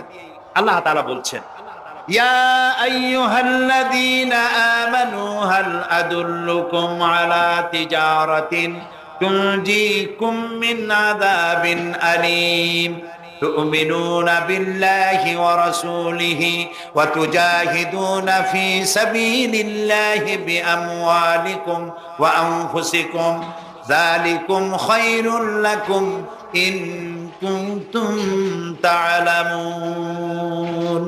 হে বিশ্বাসীরা, তোমরা যারা ঈমান এনেছো, শোনো। হাল আদুল্লুকুম আলা তিজারাতিন, আমি কি তোমাদেরকে এমন একটি ব্যবসার কথা বলবো না? যে ব্যবসায় তোমাদেরকে জাহান্নামের কঠিন শাস্তি থেকে তোমাদেরকে রক্ষা করবে, এমন একটি ব্যবসার কথা বলবো না? তার মানে অবশ্যই এরকম একটা ব্যবসার কথা আমি তোমাদের বলবো যে ব্যবসা তোমাদেরকে জাহান্নামের কঠিন শাস্তি থেকে বাঁচায় দেবে। সুবহানাল্লাহ বলি। জাহান্নাম থেকে বাঁচাবার জন্য ব্যবসা শিখাচ্ছেন কে? আল্লাহ। এবার দেখেন, ব্যবসা এটা করলে লাভও আছে, নোকসানও আছে, ঠিক না? বলেন আছে কিনা? লস এন্ড প্রফিট এর মধ্যে থাকবেই। কিন্তু আল্লাহ রাব্বুল আলামিন বলেন, আমার সঙ্গে যে ব্যবসা করবে ওই ব্যবসাটা হচ্ছে তিজারাতান লান তাবুর। আমার সাথে যে ব্যবসাটা করবা এই ব্যবসায় কোনো নোকসান নাই, শুধু লাভ লাভ আর লাভ। কে বলতেছেন এরকম একটা ব্যবসা করবেন? আমি জানি আমরা লাভের ব্যাপারে খুব আছি, নোকসানে আমরা কেউ না।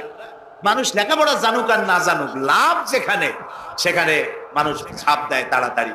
ওই যে বলে না যে এই হিসাব না জানলে কি হবে, কম দিলে টের পায়। আমরা লাভ খুব ভালোই বুঝি, এই জন্য এটা কোরআনও নয় হাদিসও নয়, একটি রূপক কথা। এক ব্যবসায়ী নেকে কিয়ামতের দিন হাজির করা হবে, ফেরেশতা তাকে বলবে যে আল্লাহর বান্দা, তোমার পাপ আর পুণ্য, ন্যাক আর বদ এই দুটি সমান সমান হয়ে গেছে, 50-50। এখন কোন জায়গায় যাবা? কও বেহেশতে যাবা না দোজখে যাবা? ব্যবসায়ী লোকটা কিছু জানে না, সে কয় যে ফেরেশতা ভাই, আমি তো দোজখও চিনি না বেহেশতেও চিনি না, সারা জীবন ব্যবসা করছি, যে জায়গায় গেলে আমার 2 টাকা লাভ হয় ওইখানে আমার পাঠাবো। মানুষ লাভ খুব ভালো বোঝে এবং লাভের দিকে মানুষ ঝোঁকে বেশি। এই জন্য আল্লাহ তাআলা বলছেন, হাল আদুল্লুকুম আলা তিজারাতিন তুনজিকুম মিন আযাবিন আলিম, যেটা লাভ আর লাভ। আমার সাথে ব্যবসা করো, শুধু লাভ হবে। তো এই ব্যবসার মধ্যে পুঁজি হলো 3টা। ব্যবসার মধ্যে পুঁজি কয়টা? 3টা। আল্লাহ রাব্বুল আলামিন বলেন, তুমিনুনা বিল্লাহি ওয়া রাসূলিহি ওয়া তুজাহিদুনা ফি সাবিলিল্লাহ। 3টি পুঁজি। একটি হলো আল্লাহর প্রতি ঈমান, রাসূলের প্রতি ঈমান এবং আল্লাহর রাস্তায় জিহাদ করা, মাল দিয়া জান। এই কয়টা হলো? 3টা। চলুন এই 3টি কথার ব্যাখ্যা করে তারপরে মোনাজাত করব সংক্ষেপে, যেন আমরা আল্লাহর সাথে ব্যবসাটা শুরু করতে পারি আজকে থেকেই। আল্লাহ যেন তৌফিক দেন, বলেন আমিন।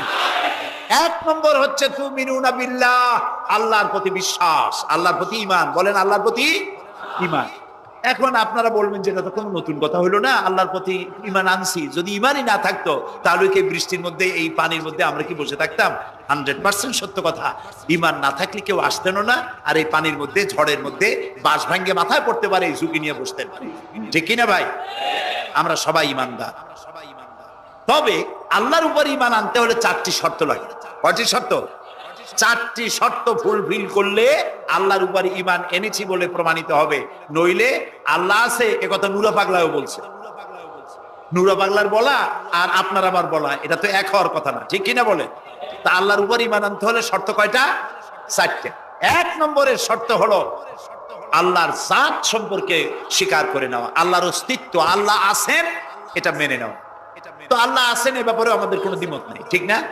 এবং কোরআনে কারীমের ছোট্ট একটি সূরায় আল্লাহ তাআলা তার নিজের জাত, দুনিয়া এই আকাশ এবং জমিনে তার সমকক্ষ কেউ নাই, তিনি এক, তিনি একক, তিনি ছিলেন, তিনি আছেন এবং তিনি থাকবেন। লাইসা কামিসলিহি শাইউন, তার মতো কেউ নাই। তবে প্রশ্ন ওঠে আল্লাহ আছেন কোথায়? এরকম একটা প্রশ্ন করা যেতে পারে, আল্লাহ কোথায় আছেন? বলতে পারবেন কোথায় আছে? এটি নিয়ে বিভ্রান্তি আছে মানুষের মধ্যে। কেউ বলেন আল্লাহ সদা সর্বত্র বিরাজিত, সব জায়গায় তিনি আছেন। এই কথাটি সত্য নয়। আল্লাহর যদি সব জায়গায় থাকা লাগে তাহলে পৃথিবীর মধ্যে ভালো জায়গাও আছে, খারাপ জায়গাও আছে। আছে না খারাপ জায়গা? আমি সেসব জায়গার নাম নিলাম না, আপনারা বুঝে নেন। তাহলে আল্লাহ সব জায়গায় থাকলে এই কথা যদি সত্য হয় তাহলে এটি অত্যন্ত বেয়াদবিমূলক কথা, এ কথা ঠিক না। আল্লাহ আছেন কোথায়? আল্লাহ নিজেই বলছেন তিনি কোথায় আছেন। কোরআনে কারীমে রব্বুল আলামিন তিনি কোথায় আছেন একথা তিনি নিজেই বলে দিয়েছেন, আর রহমানু আলাল আরশিস তাওয়া, আল্লাহ তাআলা আরশের উপরে আছেন। সুবহানাল্লাহি ওয়া বিহামদিহি। এবং প্রত্যেক রাত্রে তিনি শেষ রাত্রে প্রথম আকাশে আসেন, নবী করিম সাল্লাল্লাহু আলাইহি সাল্লাম বলেছেন। প্রিয় ভাই সব, তো আল্লাহ তাআলা সদা সর্বত্র বিরাজমান যে কথাটা বলা হয় এটা আক্ষরিক অর্থে ওরকম না, এটা ব্যাখ্যা সাপেক্ষে কথা। আল্লাহ সদা সর্বত্র সব জায়গা সম্পর্কে ওয়াকিফাল, তিনি সব জানেন, সব দেখেন। তিনি সামিউন, তিনি বাসিরুন, তিনি দেখতে পান, তিনি শুনতে পান। আপনার আমার দেখার মধ্যে কোনো বাধা, প্রাচীর, অবস্ট্রাকশন কিছু একটা থাকতেই পারে। আল্লাহর দেখার মধ্যে কোনো বাধা নাই। অন্ধকার রাতেও দেখেন, কুয়াশাচ্ছন্ন হলেও দেখেন, মেঘের মধ্যেও দেখেন, তার দেখায় কোনো বাধা নাই, তার শোনায় কোনো বাধা নাই। এমন কি মহাসাগরের অতল তলদেশে ছোট্ট পাথরের গায়ে লাগানো একটি ছোট্ট পোকা, যাকে মাইক্রোস্কোপ যন্ত্র থাক ছাড়া দেখা যায় না, এমন ছোট্ট সূক্ষ্ম একটি পোকাও যদি, ক্ষুদ্রাতি ক্ষুদ্র একটি পোকাও যদি পেটের জ্বালায় অথবা ক্ষুধার জ্বালায় চিৎকার বাড়ে, কেউ শুনতে পায় না। আরশের মালিক আল্লাহ রব্বুল আলামিন তা শুনতে পান। এ হচ্ছে আল্লাহ, তিনি সব শুনতে পান, সব দেখতে পান। তার জাত সম্পর্কে স্বীকার করে নেওয়া, মেনে নেওয়া, তিনি আছেন, তার শক্তি সহকারে তাকে মানা। আমরা যে কোনো জিনিস বিশ্বাস করি তার শক্তি সহকারে বিশ্বাস করি। বাতাসকে বিশ্বাস করি, প্রচন্ড বেগে বয়ে গেলে আমাদের মাথার উপরে যা আছে ভেঙে চুরে সব শেষ করি ভালো, এভাবে বিশ্বাস করি। পানিকে বিশ্বাস করি, সে চুবায়ে মারতে পারে, ডুবায়ে মারতে পারে, পানি চুবানো ভিজানো এ শক্তি পানির আছে। আমরা আগুনকে বিশ্বাস করি, জ্বালিয়ে পুড়িয়ে ছাই করে দিতে পারে, এভাবে আগুনের শক্তি সহকারে বিশ্বাস করি। সাপকে বিশ্বাস করি, বাঘকে বিশ্বাস করি, দংশন করলে, থাবা মারলে কাম সারা। পয়জনকে বিশ্বাস করি, খাইলে পরে মরে যেতে পারি, শক্তি সহকারে বিশ্বাস করি, ঠিক না? এখন আল্লাহরে বিশ্বাস করি, এই কথা শুধু বললেই হবে না, আল্লাহকে বিশ্বাস করতে হবে তার গুণ সহকারে। সেই জন্য 4টি শর্তের 1 নম্বর শর্ত হলো আল্লাহর অস্তিত্বকে মানা। 2 নম্বরের শর্ত হচ্ছে আল্লাহর গুণাবলীকে স্বীকার করা, মেনে নেওয়া। আল্লাহর গুণাবলী কি? কোরআন শরীফে আল্লাহর অনেকগুলি নাম আছে। আল্লাহ এ হচ্ছে ইসমে জাত। আল্লাহ এটা কি? ইসমে জাত, আসল নাম কি? আল্লাহ।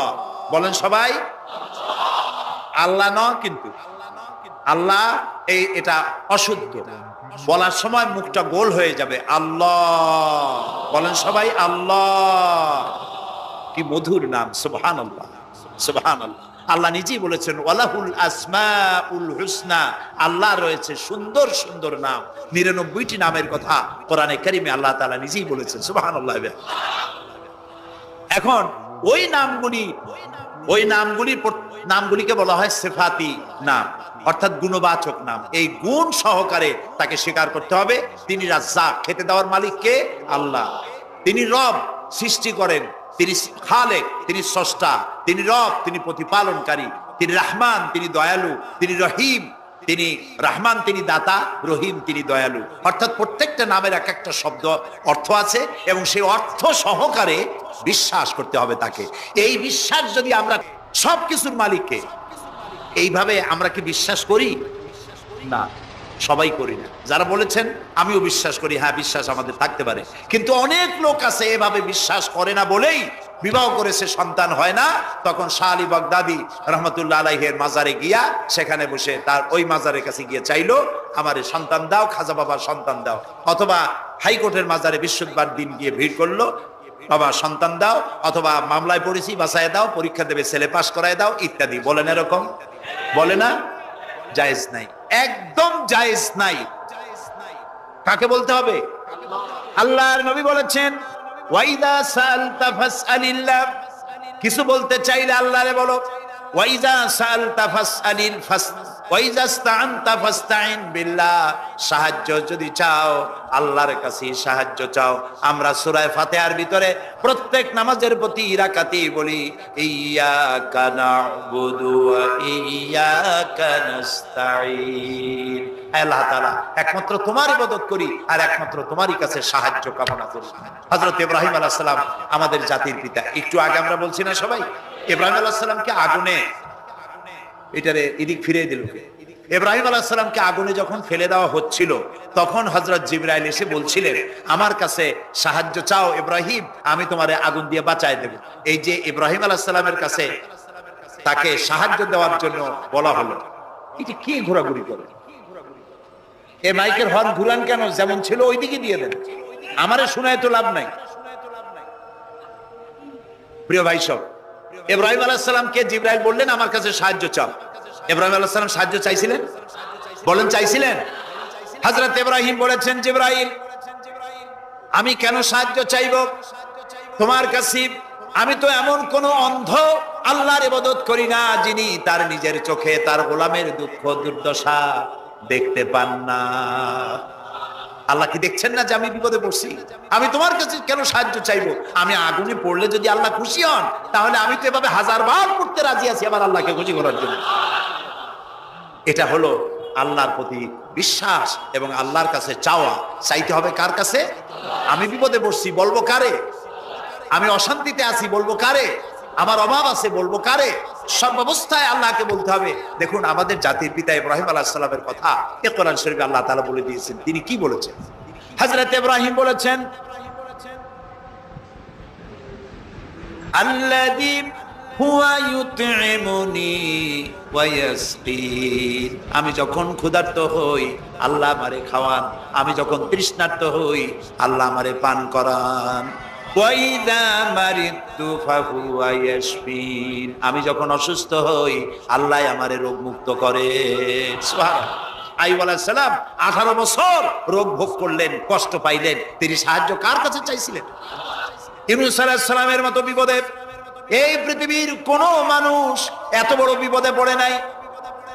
মাছে তারে গিলে ফেলল, পানির অতল তলদেশে মাছ চলে গেল, মাছের পেটে দরজা নাই, জানালা নাই, ভেন্টিলেটর নাই, মাথা গলাইয়া কোন রকম বাইর হবে এমন কোন পথ নাই, বাঁচার কোনো উপায় নাই।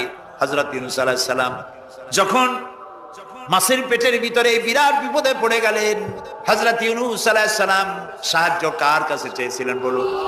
তিনি বললেন, আল্লাহ তাআলা তার ঘটনা কোরআন শরীফের মধ্যে এভাবে বর্ণনা করেছেন, ওয়াযান্নুন ইয যাহাবা মুগাদিবান ফাযান্না আন লান নাকদিরা আলাইহি ফানাদা ফিয যুলুমাতি আন লা ইলাহা ইল্লা আনতা সুবহানাকা ইন্নী কুনতু মিনাজ জালিমিন।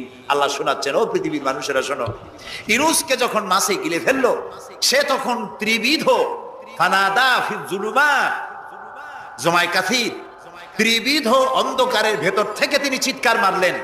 রাতের অন্ধকার, মাছের পেটের অন্ধকার, পানির অন্ধকার, এই ত্রিবিধ অন্ধকারের মধ্য থেকে ইউনূস আলাইহিস সালাম চিৎকার মারলেন, লা ইলাহা ইল্লা আনতা। আয় আল্লাহ তুমি ছাড়া কোনো ইলাহা নাই, সুবহানাকা আমি তোমার প্রশংসা করছি।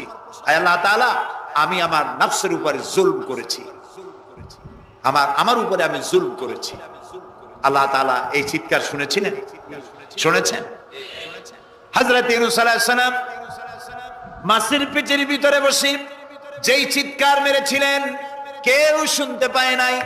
পানির ভিতরে কেউ শোনে নাই, জমিনে কেউ শোনে নাই, অন্তরিক্ষেও কেউ শুনতে পায় নাই। আল্লাহ রাব্বুল আলামিন বলেন, আমি আরশের মালিক ইউনূসের চিৎকার আমি শুনেছি। শুধু শুনি নাই, জবাবও দিয়ে দিয়েছি। আস্তাজাবনা লাহু ওয়া নাজ্জাইনাহু মিনাল গাম্মি ওয়া কাযালিকা নুনজিল মুমিনিন। আমি ইউনূসের ডাকের সাড়া দিয়া দিলাম, বিপদ থেকে বাঁচাই দিলাম। মাছের পেটের ভিতরে যন্ত্রণা শুরু হয়ে গেল, মাছ দেখলো বমি না করলে আর বাঁচবো না এমন অবস্থা মাছের হয়ে গেল। মাছ পেটের ব্যথার জ্বালায় বেশি উঠলো, কেনারায় চলে গেল। ইউনূস আলাইহিস সালামকে বমি করে ফেলে দিল, মাছও বাঁচলো, ইউনূস আলাইহিস সালামও বাঁচলেন। আল্লাহ তাআলা বলেন, শুধু ইউনূস রে নয়, ওয়া কাযালিকা নুনজিল মুমিনিন। আমার মুমিন বান্দারা যদি বিপদে পড়ে, এরকম বিপদে যদি পড়ে যায় আর আমারে যদি ডাকে, আমি আল্লাহ রাব্বুল আলামিন এই বিপদ থেকে যত বড় বিপদ হোক আমি আল্লাহ বাঁচায়ে দেব। তা আল্লাহ বিপদ থেকে বাঁচাবেন, আর আমি মুসলমান বিপদে পড়েছি মাজারে গিয়া চাইলাম, নাউযুবিল্লাহ। বিশ্বাস করুন ভাই, বিশ্বাস করুন, কবরের ভিতরে যিনি শুয়ে আছেন, যত বড় পীর হোক, যত বড় খাজা বাবা হোক, আপনাকে সাহায্য তিনি করতে পারবেন না, পারবেন না, পারবেন না। একটু কমন সেন্সের কাছে অ্যাপিল করি, সাধারণ বিবেকের কাছে আপনাদের, যারা এই যে দেখুন হযরত শাহজালাল রাহমাতুল্লাহ আলাইহি সিলেটে শুয়ে আছেন, বলুন তো তার মাতৃভাষা কি? আরবি। তিনি ইয়েমেন থেকে এসেছেন। বাগেরহাটে শুয়ে আছেন হযরতে খান জাহান আলী রাহমাতুল্লাহ আলাইহি, তার মাতৃভাষা ছিল আরবি। হযরতে খাজা মঈনুদ্দিন চিশতি রাহমাতুল্লাহ আলাইহি শুয়ে আছেন আজমিরে, তার মাতৃভাষা আরবি। আমরা বাংলাদেশ থেকে, এই দেশ থেকে কোনো লোক গেল সিলেটে, গেল বাগেরহাটে অথবা বাগদাদে চলে গেল, এইসব বড় বড় আল্লাহর ওলিদের মাজারে গিয়ে বাংলা ভাষায় বলল, বাবা আমি তো বিপদে পড়ে আসছি, নির্বাচনে দাঁড়াইছি, আমি যেন জিততে পারি। অথবা দেখেন না, মাজার দিয়ে শুরু করে সবাই। অথবা যাই বললো যে আমার বিয়ে করেছি 15 বছর, বাচ্চা হয় না, আমার একটা বাচ্চা। অথবা মামলায় পড়েছি, আমার একটু জিতায় দাও, ব্যবসা করি এত টাকা লস দিতে দিতে শেষ হয়ে গেছি বাবা। আপনি বললেন কোন ভাষায়? শাহজালাল খুব বুঝলেন, বড় পীর সাহেব খুব বুঝছেন। তাহলে আপনার 1 নম্বর ফায়ার মিস হয়ে গেল, মিস ফায়ার। আচ্ছা, 2 নম্বর কথা হলো, যার কাছে আপনি চাইলেন তিনি ওখানে ঘুমন্ত আছেন না চেতনা আছেন, এ ব্যাপারে আপনার কোনো গ্যারান্টি আছে, নিশ্চয়তা আছে? আপনি যখন দোয়া করতেছিলেন তখন উনি চেতনা না ঘুমে? যদি ঘুমায় থাকেন তাহলে 2 নম্বর মিস ফায়ার। আপনি যা চিল্লাইলেন উনি কিছুই শুনলো না। 3 নম্বরে, কবরে যে শাহজালাল রহমতুল্লাহ আলাইহি অথবা মঈনুদ্দিন চিশতি রহমতুল্লাহ আলাইহি, আল্লাহর ওলিরা, যত বড় বড় ওলি আল্লাহ আছেন যার কাছে আপনি বিশ্বাস করেন ওলি হিসেবে, উনি যে কবরে আছেন তার নিশ্চয়তা কোথায়? কবরে তো নাও থাকতে পারে, কারণ আল্লাহ তাআলার 2টা জায়গা আছে করা। বিদেহী আত্মা, এই দেহ থেকে আত্মা যখন সরে যায়, আল্লাহ যখন নিয়ে যান, দেহটার তো কোনো দাম নাই, এটা হচ্ছে নশ্বর, আত্মা হচ্ছে অবিনশ্বর। এই দেহটা মাটির সাথে পচে যাবে, গলে যাবে, কোরআন শরীফে বহুবার বলা হয়েছে। আল্লাহ তাআলার 2টা মেহমানখানা আছে, একটা হলো সিজ্জিন আর একটা নাম বলেন ইল্লিন। 2টা মেহমানখানা। যেমন এই পৃথিবীতেও মেহমানখানা 2 রকম হয়। সরকারের 2 রকম মেহমানখানা। চোর, ডাকাত, খুনি, বদমাশ এগুলি যদি গ্রেফতার হয় তাহলে ওরা খাবে কি? ওদের তো শ্বশুর বাড়ি দিয়ে অথবা বাপের বাড়ি দিয়ে ভাত খাবার দেওয়া হবে না, গভর্নমেন্টের মেহমান হয়ে গেছে। কাজী এদের জন্য মেহমানখানা গভর্নমেন্টের একটা আছে, সরকারি মেহমানখানা। ওইটা কোনটা কোন তো? ও, তাও আপনারা চেনেন। আরেকটা মেহমানখানা হচ্ছে ভিআইপিদের জন্য, যারা ভেরি ইম্পর্টেন্ট পার্সন অথবা ভেরি ভেরি ইম্পর্টেন্ট পার্সন, তাদের জন্য, অর্থাৎ প্রেসিডেন্ট, প্রধানমন্ত্রী, মন্ত্রী, এমপি, সচিব, ওনারা যখন বাংলাদেশের কোনো জায়গায় বেড়াতে যান তখন সরকারি মেহমানখানা ওনাদের জন্য থাকে। ওইটার নাম কি? সার্কিট হাউস, ডাক বাংলা ইত্যাদি, রেস্ট হাউস, এগুলি তার জন্য থাকে। তো পৃথিবীর মানুষের জন্য শ্রেণীভেদে যদি এ ধরনের মেহমানখানা থাকে, তো যারা নাকি দুনিয়া থেকে মারা যাবে ওদের জন্য আল্লাহর মেহমানখানা থাকতে নাই? আছে, এবং সেটা আগেই বলেছি। যারা জাহান্নামে যাবে ওদেরকে রাখা হবে সিজ্জিন নামক একটা মেহমানখানা আছে, ওখানে তারা থাকবে। আর যাদেরকে আল্লাহ জান্নাতে নিবেন, তো বিচারের আগে তো জান্নাতে নিবেন না, তাদেরকে ইল্লিন নামক সার্কিট হাউস জাতীয়, এই জাতীয় একটা ভালো জায়গায় আল্লাহ তাআলা তাদের রাখবেন। তাহলে আপনি যে কবরের কাছে যায় চাইলেন, হয় ঘুমায় আছে, আপনার ভাষা বুঝলো না, আর কবরে থাকলেও ঘুমে আছে নাকি তাও আপনি জানেন না, আর কবরে নাই এটাও হতে পারে যে আল্লাহ তাআলা অন্য কোথাও তাকে নিয়ে রেখেছেন। কাজেই 3টা জিনিসই আপনার পথের ভাড়া নষ্ট, পরিশ্রম নষ্ট, আর 3টা ফায়ার করছিলেন, 3টা ফায়ার মিস হয়ে গেল। তাহলে হবে এমন সত্তার কাছে, কোন পীর নয়, বুজুর্গ নয়, খাজা বাবা নয়, চাইতে হবে এমন সত্তার কাছে যিনি কখনো ঘুমান না, যিনি বাংলাও বোঝেন, ইংরেজিও বোঝেন, আরবিও বোঝে, উর্দুও বোঝে, সকল ভাষা যিনি সৃষ্টি করেছেন। সেরকম কেউ কি আছেন? আছেন? কি নাম তা? 1 আঙ্গুল আকাশের দিকে উঁচু করে বলেন, নাম কি? আরো জোরে বলেন, আবারও বলেন। আলহামদুলিল্লাহ। এই জন্য নবী করিম সাল্লাল্লাহু আলাইহি ওয়াসাল্লাম বলছেন, ওয়াইজা সাআলতা ফাসআলিল্লাহ, কিছু বলতে হলে আল্লাহরে বলো। ওয়াইজা ইসতাআনতা, সুয়াল করলে আল্লাহরে বলো। ওয়াইজা ইসতাআনতা ফাসতাইন বিল্লাহ, আর যদি সাহায্যের প্রয়োজন হয় কোনো ব্যাপারে, যে কোনো ব্যাপারে সাহায্যের প্রয়োজন, আল্লাহর কাছে চাও। আমাদের অবস্থা হলো এই যে ইমাম তো দুর্বল, বিপদে পড়লেই দৌড় দেয় মাজারের দিকে। মুসলমানের সম্পর্ক মাজারের সাথে হবে না, সম্পর্ক হবে মসজিদের সাথে। আল্লাহর নবী যখনই বিপদে পড়তেন, মুসিবতে পড়ে যেতেন, সঙ্গে সঙ্গে উজু করে মসজিদে নববীর ভিতরে প্রবেশ করতেন, 2 রাকাত কাজায়ে হাজাতের নামাজ পড়তেন, আল্লাহর দরবারে হাত তুলতেন, চোখের পানি ছেড়ে দিতেন, আল্লাহ রাব্বুল আলামিনের দরবারে মোনাজাত কবুল হয়ে যেত। নবীজি আমাদেরকে উপদেশ দিয়েছেন, বিপদে যদি পড়ো, মুসিবতে যদি পড়ে যাও, ওযু করো, মসজিদের ভিতরে ঢুকে যাও, কাজায়ে হাজাতের নামাজ পড়ো, আর সেজদায় পড়ে চোখের পানি দিয়া গাল ভিজানো নয়, চোখের পানি দিয়া যায় নামাজ ভিজিয়ে দাও, আর আল্লাহর কাছে প্রার্থনা করো, কাঁদতে থাকো। রব্বুল আলামিন, আল্লাহর নবী বলেছেন, বান্দা যদি গুনাহ মাফির জন্য গুনাহ করেছে, লজ্জায় অনুতপ্ত হয়ে অনুশোচনা করে বান্দা যখন কাঁদতে থাকে, চোখের পানি নাকের অর্ধেক আসতে না আসতে আল্লাহ রব্বুল আলামিন বান্দারে মাফ করে দেন। বিশেষ করে বুড়া মানুষ, আমাদের মধ্যে দুই শ্রেণীর লোক আছে, যুবক আর বৃদ্ধ। মাহফিলগুলিতে আল্লাহর মেহেরবানি যুবকেরা অনেক বেশি আসে, আলহামদুলিল্লাহ বলে। এরকম আসতে করলেন কেন? আপনি তাকায় দেখেন, ডানে বায় তাকান, ডানে বায় তাকান, দাড়ি পাকা কয়জন আছে দেখেন। 2%, 3% or 5% দাড়ি পাকা হতে পারে, 95% যুবক আর যুবক। সুবহানাল্লাহ, আলহামদুলিল্লাহ। বামপন্থীদের এখানেই কষ্ট, এখানেই কষ্ট। তারা চিন্তা করে এত কষ্ট করিয়া পয়সা করি দিয়া তারপরে কর্মী বানাইলাম, একটা মাহফিলে গিয়া কি একটা সমাবেশ দেখলো, মাহফিলে গেল, আমাদের পুকুরের জিয়ানো মাছগুলি সব ইসলামের পুকুরে চলে গেল। এটা তাদের জন্য হেভি লস। আসলে ওরা ধরে রাখতে পারবে না, ঠেকাইতে পারবে না। গায়ে তো মুসলমানের রক্ত, রক্ত কার? এসব যুবকেরা একটা মুসলিম মায়ের পেটে জন্মগ্রহণ করেছে, একটা মুসলিম পিতার জন্মে আসছে। আর রাসূলুল্লাহ যুবকদের ব্যাপারে যে কত কথা বলেছেন, সুবহানাল্লাহ বলো। আগে রাসূলুল্লাহ বলেছেন, কিয়ামতের দিন আল্লাহর আরশের ছায়া ছাড়া কোনো ছায়া থাকবে না, প্রচন্ড রৌদ্র হবে, জমিনটা তামার মতো হয়ে যাবে। ইন্না লিল্লাহি ওয়া ইন্না ইলাইহি রাজিউন। সেই জায়গায় আরশের নিচে 7 শ্রেণীর লোকদেরকে আল্লাহ তাআলা জায়গা দেবেন। কয় শ্রেণী? ওর মধ্যে এক শ্রেণী হচ্ছে শাবুন নাশা ফি ইবাদাতিল্লাহ, ওই সব যুবক যারা রাত কাটিয়েছে আল্লাহর ইবাদতের মধ্য দিয়ে। সুবহানাল্লাহ। যুবকদের ইবাদতে আল্লাহ তাআলা বেশি খুশি হন, বেশি খুশি হন। কারণ হলো এই যে মসজিদের ইমাম সাহেব অথবা প্রাইমারি স্কুলের মাস্টার যদি বলে যে আমি ঘুষ খাই না, এই কথার কোনো দাম আছে? আপনি প্রাইমারি স্কুলের মাস্টার, আপনি মসজিদের ইমাম, আপনার ঘুষ দেবে কেনা? ঘুষ খাই না বললে তো হবে না। কোন মন্ত্রী যদি বলে, এসপি যদি বলে, দারোগা যদি বলে ঘুষ খাই না, 1000 বার দাম আছে, ঠিক না ভাই? এখন একজন বুড়া যদি বলে যে প্রত্যেক রাত্রে আমি তাহাজ্জুদ পড়ি, আপনি তো পড়বেনই, কারণ আপনার তো ঘুম আসে না। কাশিতে এমন পাওয়া পাইছে, চোরবাড়ির কাছে আসতে পারে রাতের বেলায়, খালি কাশি জম্মের কাছে। আর যুবকের তো তামাম দুনিয়ার ঘুম আইসে টাইসে ধরে।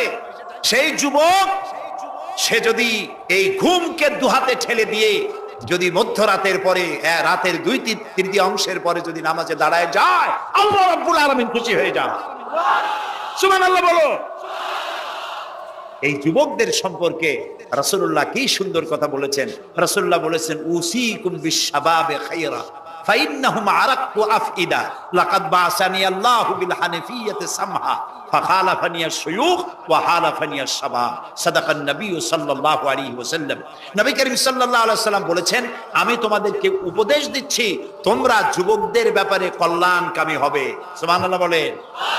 কারণ যুবকদের দিল নরম, আর আল্লাহ তাআলা আমাকে এই পৃথিবীতে উদারতা সহকারে দিন প্রতিষ্ঠার কাজে আমাকে পাঠিয়েছেন। আর এই পৃথিবীতে আমার আল্লাহর দেওয়া ইসলাম প্রতিষ্ঠা করার কাজে আমার বিরোধিতা করেছে বুড়োরা, আর সহযোগিতা করেছে যুবকেরা। দেখেন না রাসূলুল্লাহর সাথে বিরোধিতা কারা করলো? তাদের বয়স কত? আবু জাহেল, আবু লাহাব, উতবা, সাইবা, মুগিরা, ওলীদ, আবু সুফিয়ান, কুষ্টি সুদ্ধা, সকলের বয়স ছিল 40-এর ওপরে। আর যারা ঈমান আনলো সর্বপ্রথম, তাদের বয়সগুলি রাসূলুল্লাহকে যারা সাহায্য করলেন, হযরতে জুবাইর ইবনুল আওয়াম, আব্দুর রহমান বিন আউফ ইসলাম কবুল করলেন, বয়স তখন 17 বছর। হযরতে আবু বকর ইসলাম কবুল করলেন, বয়স তখন 37 বছর। হযরত ওমর রাদিয়াল্লাহু তাআলা ইসলাম কবুল করলেন, বয়স তখন 26 বছর। হযরত আলী যখন ইসলাম কবুল করেছেন, বয়স তখন মাত্র 8.5 বছর। সব তরুণেরা, যুবকেরা ইসলামের জন্য রক্ত দিয়েছে, যুবকদের রক্তের উপর ইসলাম প্রতিষ্ঠিত হয়েছে। সুবহানাল্লাহ। সেই জন্য এই যৌবনকালে ইবাদতের মূল্য সর্বাধিক। আর বুড়োরাও যখন আল্লাহর দরবারে হাত তোলে, যারা বুড়ো আছেন, আমার বয়সে যারা এসে গেছেন বা আমার থেকে যাদের বয়স বেশি, আপনারা অসন্তুষ্ট হচ্ছেন না তো যে যুবকদের এত কইলাম আর আমরা কিছু পাইলাম না, এরকম বলবেন নাকি? এক বুড়ি এসে রাসূলুল্লাহকে বলছিলেন যে রাসূল আমার জন্য দোয়া করেন, আমি যেন জান্নাতে যাইতে পারি। রাসূলুল্লাহ বলছেন বুড়ি তো জান্নাতে যাবে না, বুড়ি জান্নাতে যাবে না, বুড়ি তো কান্দে শেষ। রাসূলুল্লাহ বলতেছেন জান্নাতে যাবে না, রাসূলুল্লাহ বলছেন বুড়ি কান্দো না, তুমি যখন জান্নাতে যাবা একেবারে যুবতী হয়ে যাবা, তখন তুমি বুড়ি থাকবা না। সুবহানাল্লাহ। সুতরাং বুড়ো মানুষের মন খারাপ করার কারণ নাই, ওই যৌবন কালটা আমরা সবাই পার করে এসেছি। সুবহানাল্লাহ। সেটা যদি ভালো কাজে করে থাকি আল্লাহর কাছে পুরস্কার পাবো, আর যদি অন্যায় করে থাকি সেজন্য আল্লাহর কাছে বিনীতভাবে ক্ষমা চাই। আল্লাহ আমাদের মাফ করুন, বলি আমিন, সবাই বলি আমিন। যুবক ভাইরা আর বৃদ্ধদেরকে এখন আরেকটি কথা বলতে চাই, সেটা হলো বুড়োরা যদি আল্লাহর কাছে যখন হাত তোলে, আল্লাহ তাআলা বলেছেন হে রাসূল ইসলামের মধ্যে থেকে যে চুল দাড়ি পাকাইছে, ইসলামের মধ্যে থেকে দাড়ি চুল পাকায় ফেলেছে, এই অবস্থায় আমার কাছে যদি হাত তোলে আর কাঁদতে থাকে, এই বুড়োটারে আমি খালি হাতে ফেরত দিতে আমার শরম করে। আমি কেমনে বুড়োটারে খালি হাতে ফিরাই? একবার হযরত ওমর রাদিয়াল্লাহু তাআলা আনহু নবী করিম সাল্লাল্লাহু আলাইহি ওয়াসাল্লামের ঘরে প্রবেশ করে দেখছেন তিনি কাঁদছেন। হযরত ওমর জিজ্ঞেস করলেন ইয়া রাসূলুল্লাহ আপনি কাঁদছেন কেন? তিনি বললেন এইমাত্র জিবরিল এসেছিল, জিবরিল এসে আমারে বলে গেল যে আপনার উম্মতের মধ্যে যেই সব লোক ইসলামের মধ্যে থেকে দাড়ি চুল পাকিয়েছে, কিয়ামতের দিন আল্লাহ তাআলা ওই সব বুড়া বুড়িদেরকে শাস্তি দিতে লজ্জাবোধ করবেন। হযরত ওমর বলেন ইয়া রাসূলুল্লাহ এ তো আপনার উম্মতের জন্য শুভ সংবাদ, আপনি কাঁদেন কেন? আল্লাহর নবী বলেন হে ওমর আমার কান্নার কারণ ভিন্ন, আমার কান্নার কারণ হচ্ছে আমার লজ্জা করে, আমার লজ্জার অনুভূতিতে আঘাত লাগে এই ব্যাপারে যখন আমি চিন্তা করি যে আল্লাহ রাব্বুল আলামিন যেই বুড়াদেরকে কিয়ামতের দিন শাস্তি দিতে লজ্জা বোধ করবেন, সেই বৃদ্ধ মানুষগুলো আল্লাহর সাথে নাফরমানি করতে লজ্জা বোধ করে না। এই জন্য এই দুঃখে এই লজ্জায় আমি কাঁদি। বয়সের একটা সীমা থাকা উচিত যে আপনি কোন পর্যন্ত পাপ করবেন। বুড়া হয়ে গেছে তারপরও মদ খায়, তারপরে জেনা, ব্যভিচার, শয়তানি, বদমাশি, দাঁড়িয়ে এগুলি কি? দাড়ি চুল পাকা এগুলি কি? এগুলি আগে পাকতো না কারো। পৃথিবীতে সর্বপ্রথম দাড়ি আর চুল পেকেছে হযরত ইব্রাহিম আলাইহিস সালামের, এর আগে কারো দাড়ি চুল পাকে নাই। ইব্রাহিম আলাইহিস সালাম প্রশ্ন করলেন আল্লাহর কাছে যে আল্লাহ তাআলা এটা কি হলো আমার? আল্লাহ তাআলা বললেন এটা হচ্ছে ওয়াকার, এটা মর্যাদা, তোমার সম্মানকে বাড়িয়ে দেওয়া হলো। দাড়ি চুল পাকলে সম্মান বাড়ে। এই দাড়ি চুল পাকলো এগুলি সিগন্যাল, সংকেত। দাড়ি পাকছে সংকেত দেওয়া হলো তুমি কিন্তু বয়সের প্রান্তে এসেছো। চোখে কম দেখো আর একটা সিগন্যাল, মৌতের আর একটা সিগন্যাল, খাইয়া হজম করতে পারো না আর একটা সিগন্যাল, তুমি ঘুমাইতে পারো না, রাতের বেলা ঘুম আসে না আর একটা সিগন্যাল, দাঁড়াতে পারো না, কোমর ব্যথা করে আর একটা সিগন্যাল। একটার পর একটা সিগন্যাল আসতেছে, 1 নম্বর 2 নম্বর, ডেঞ্জার সিগন্যাল নাম্বার 10, তারপরে হুঁশ হয় না মানুষের। নাউযুবিল্লাহি মিন যালিক। আল্লাহ তাআলা আমাদের হুঁশে আসার তৌফিক দান করুন, আমরা বলি আমিন। প্রিয় ভাই সব, খুব লম্বা করা যাবে না। 2 নম্বরে বলছিলাম আল্লাহর গুণাবলীর উপরে বিশ্বাস, 3 নম্বরে আল্লাহর কুদরত, আল্লাহর ক্ষমতায় বিশ্বাস। আল্লাহরে বিশ্বাস করি এই কথার দাম নাই, দাম হবে 4টা শর্ত পূরণ করলে। কয়টা শর্ত?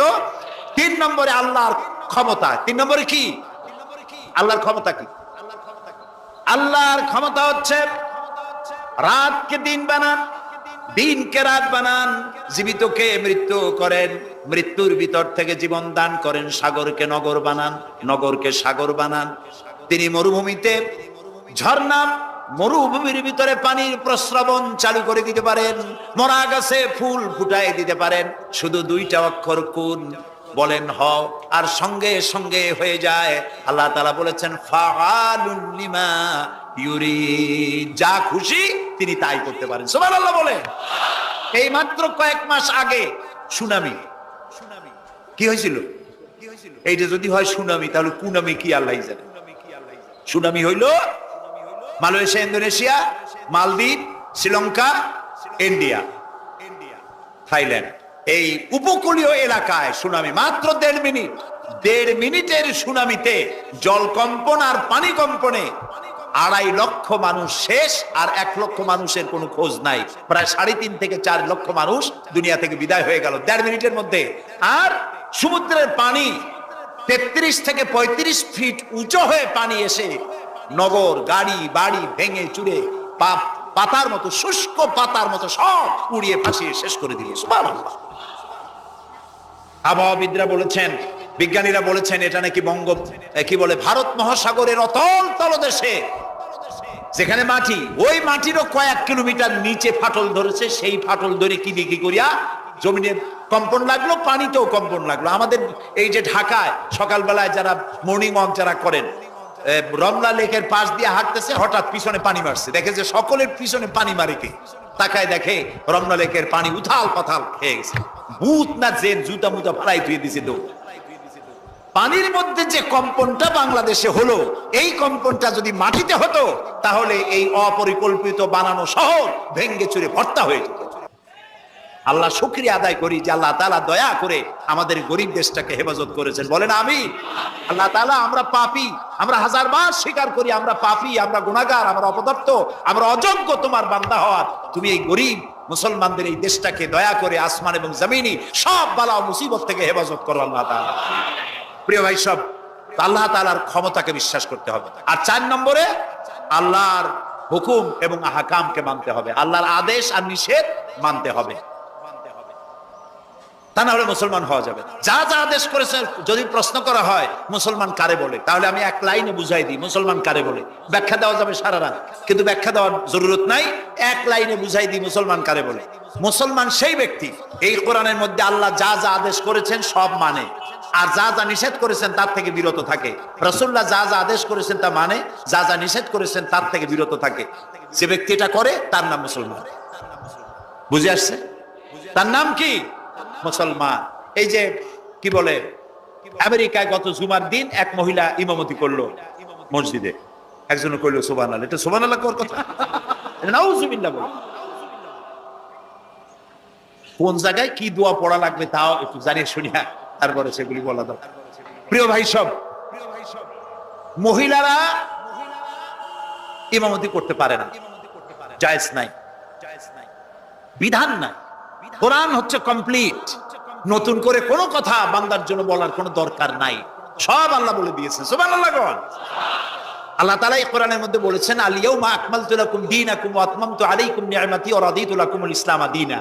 আমি আজ এই ইসলামকে একটি পূর্ণাঙ্গ জীবন ব্যবস্থা হিসেবে কমপ্লিট করে দিলাম এবং এটার উপর আমি সন্তুষ্ট হলাম। কে বলেছেন? আল্লাহ তাআলা বলেছেন এটা কমপ্লিট, নতুন করে কিছু করার দরকার নেই। আমাকে একজন জিজ্ঞেস করলো যে মেয়ে লোকের পিছনে নামাজ যে পড়া, মেয়ে লোক যে ইমামতি করতে পারবে না, এটা কোরআন শরীফের কোন আয়াতে আছে এবং হাদিসের কোন হাদিসে আছে যে মেয়ে লোক ইমামতি করতে পারবে না?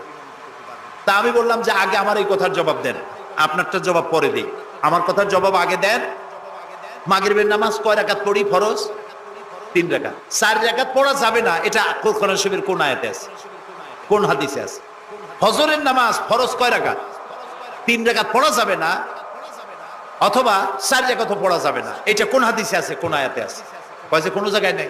তাই বললাম উঠাও, কোনো জায়গায় নেই।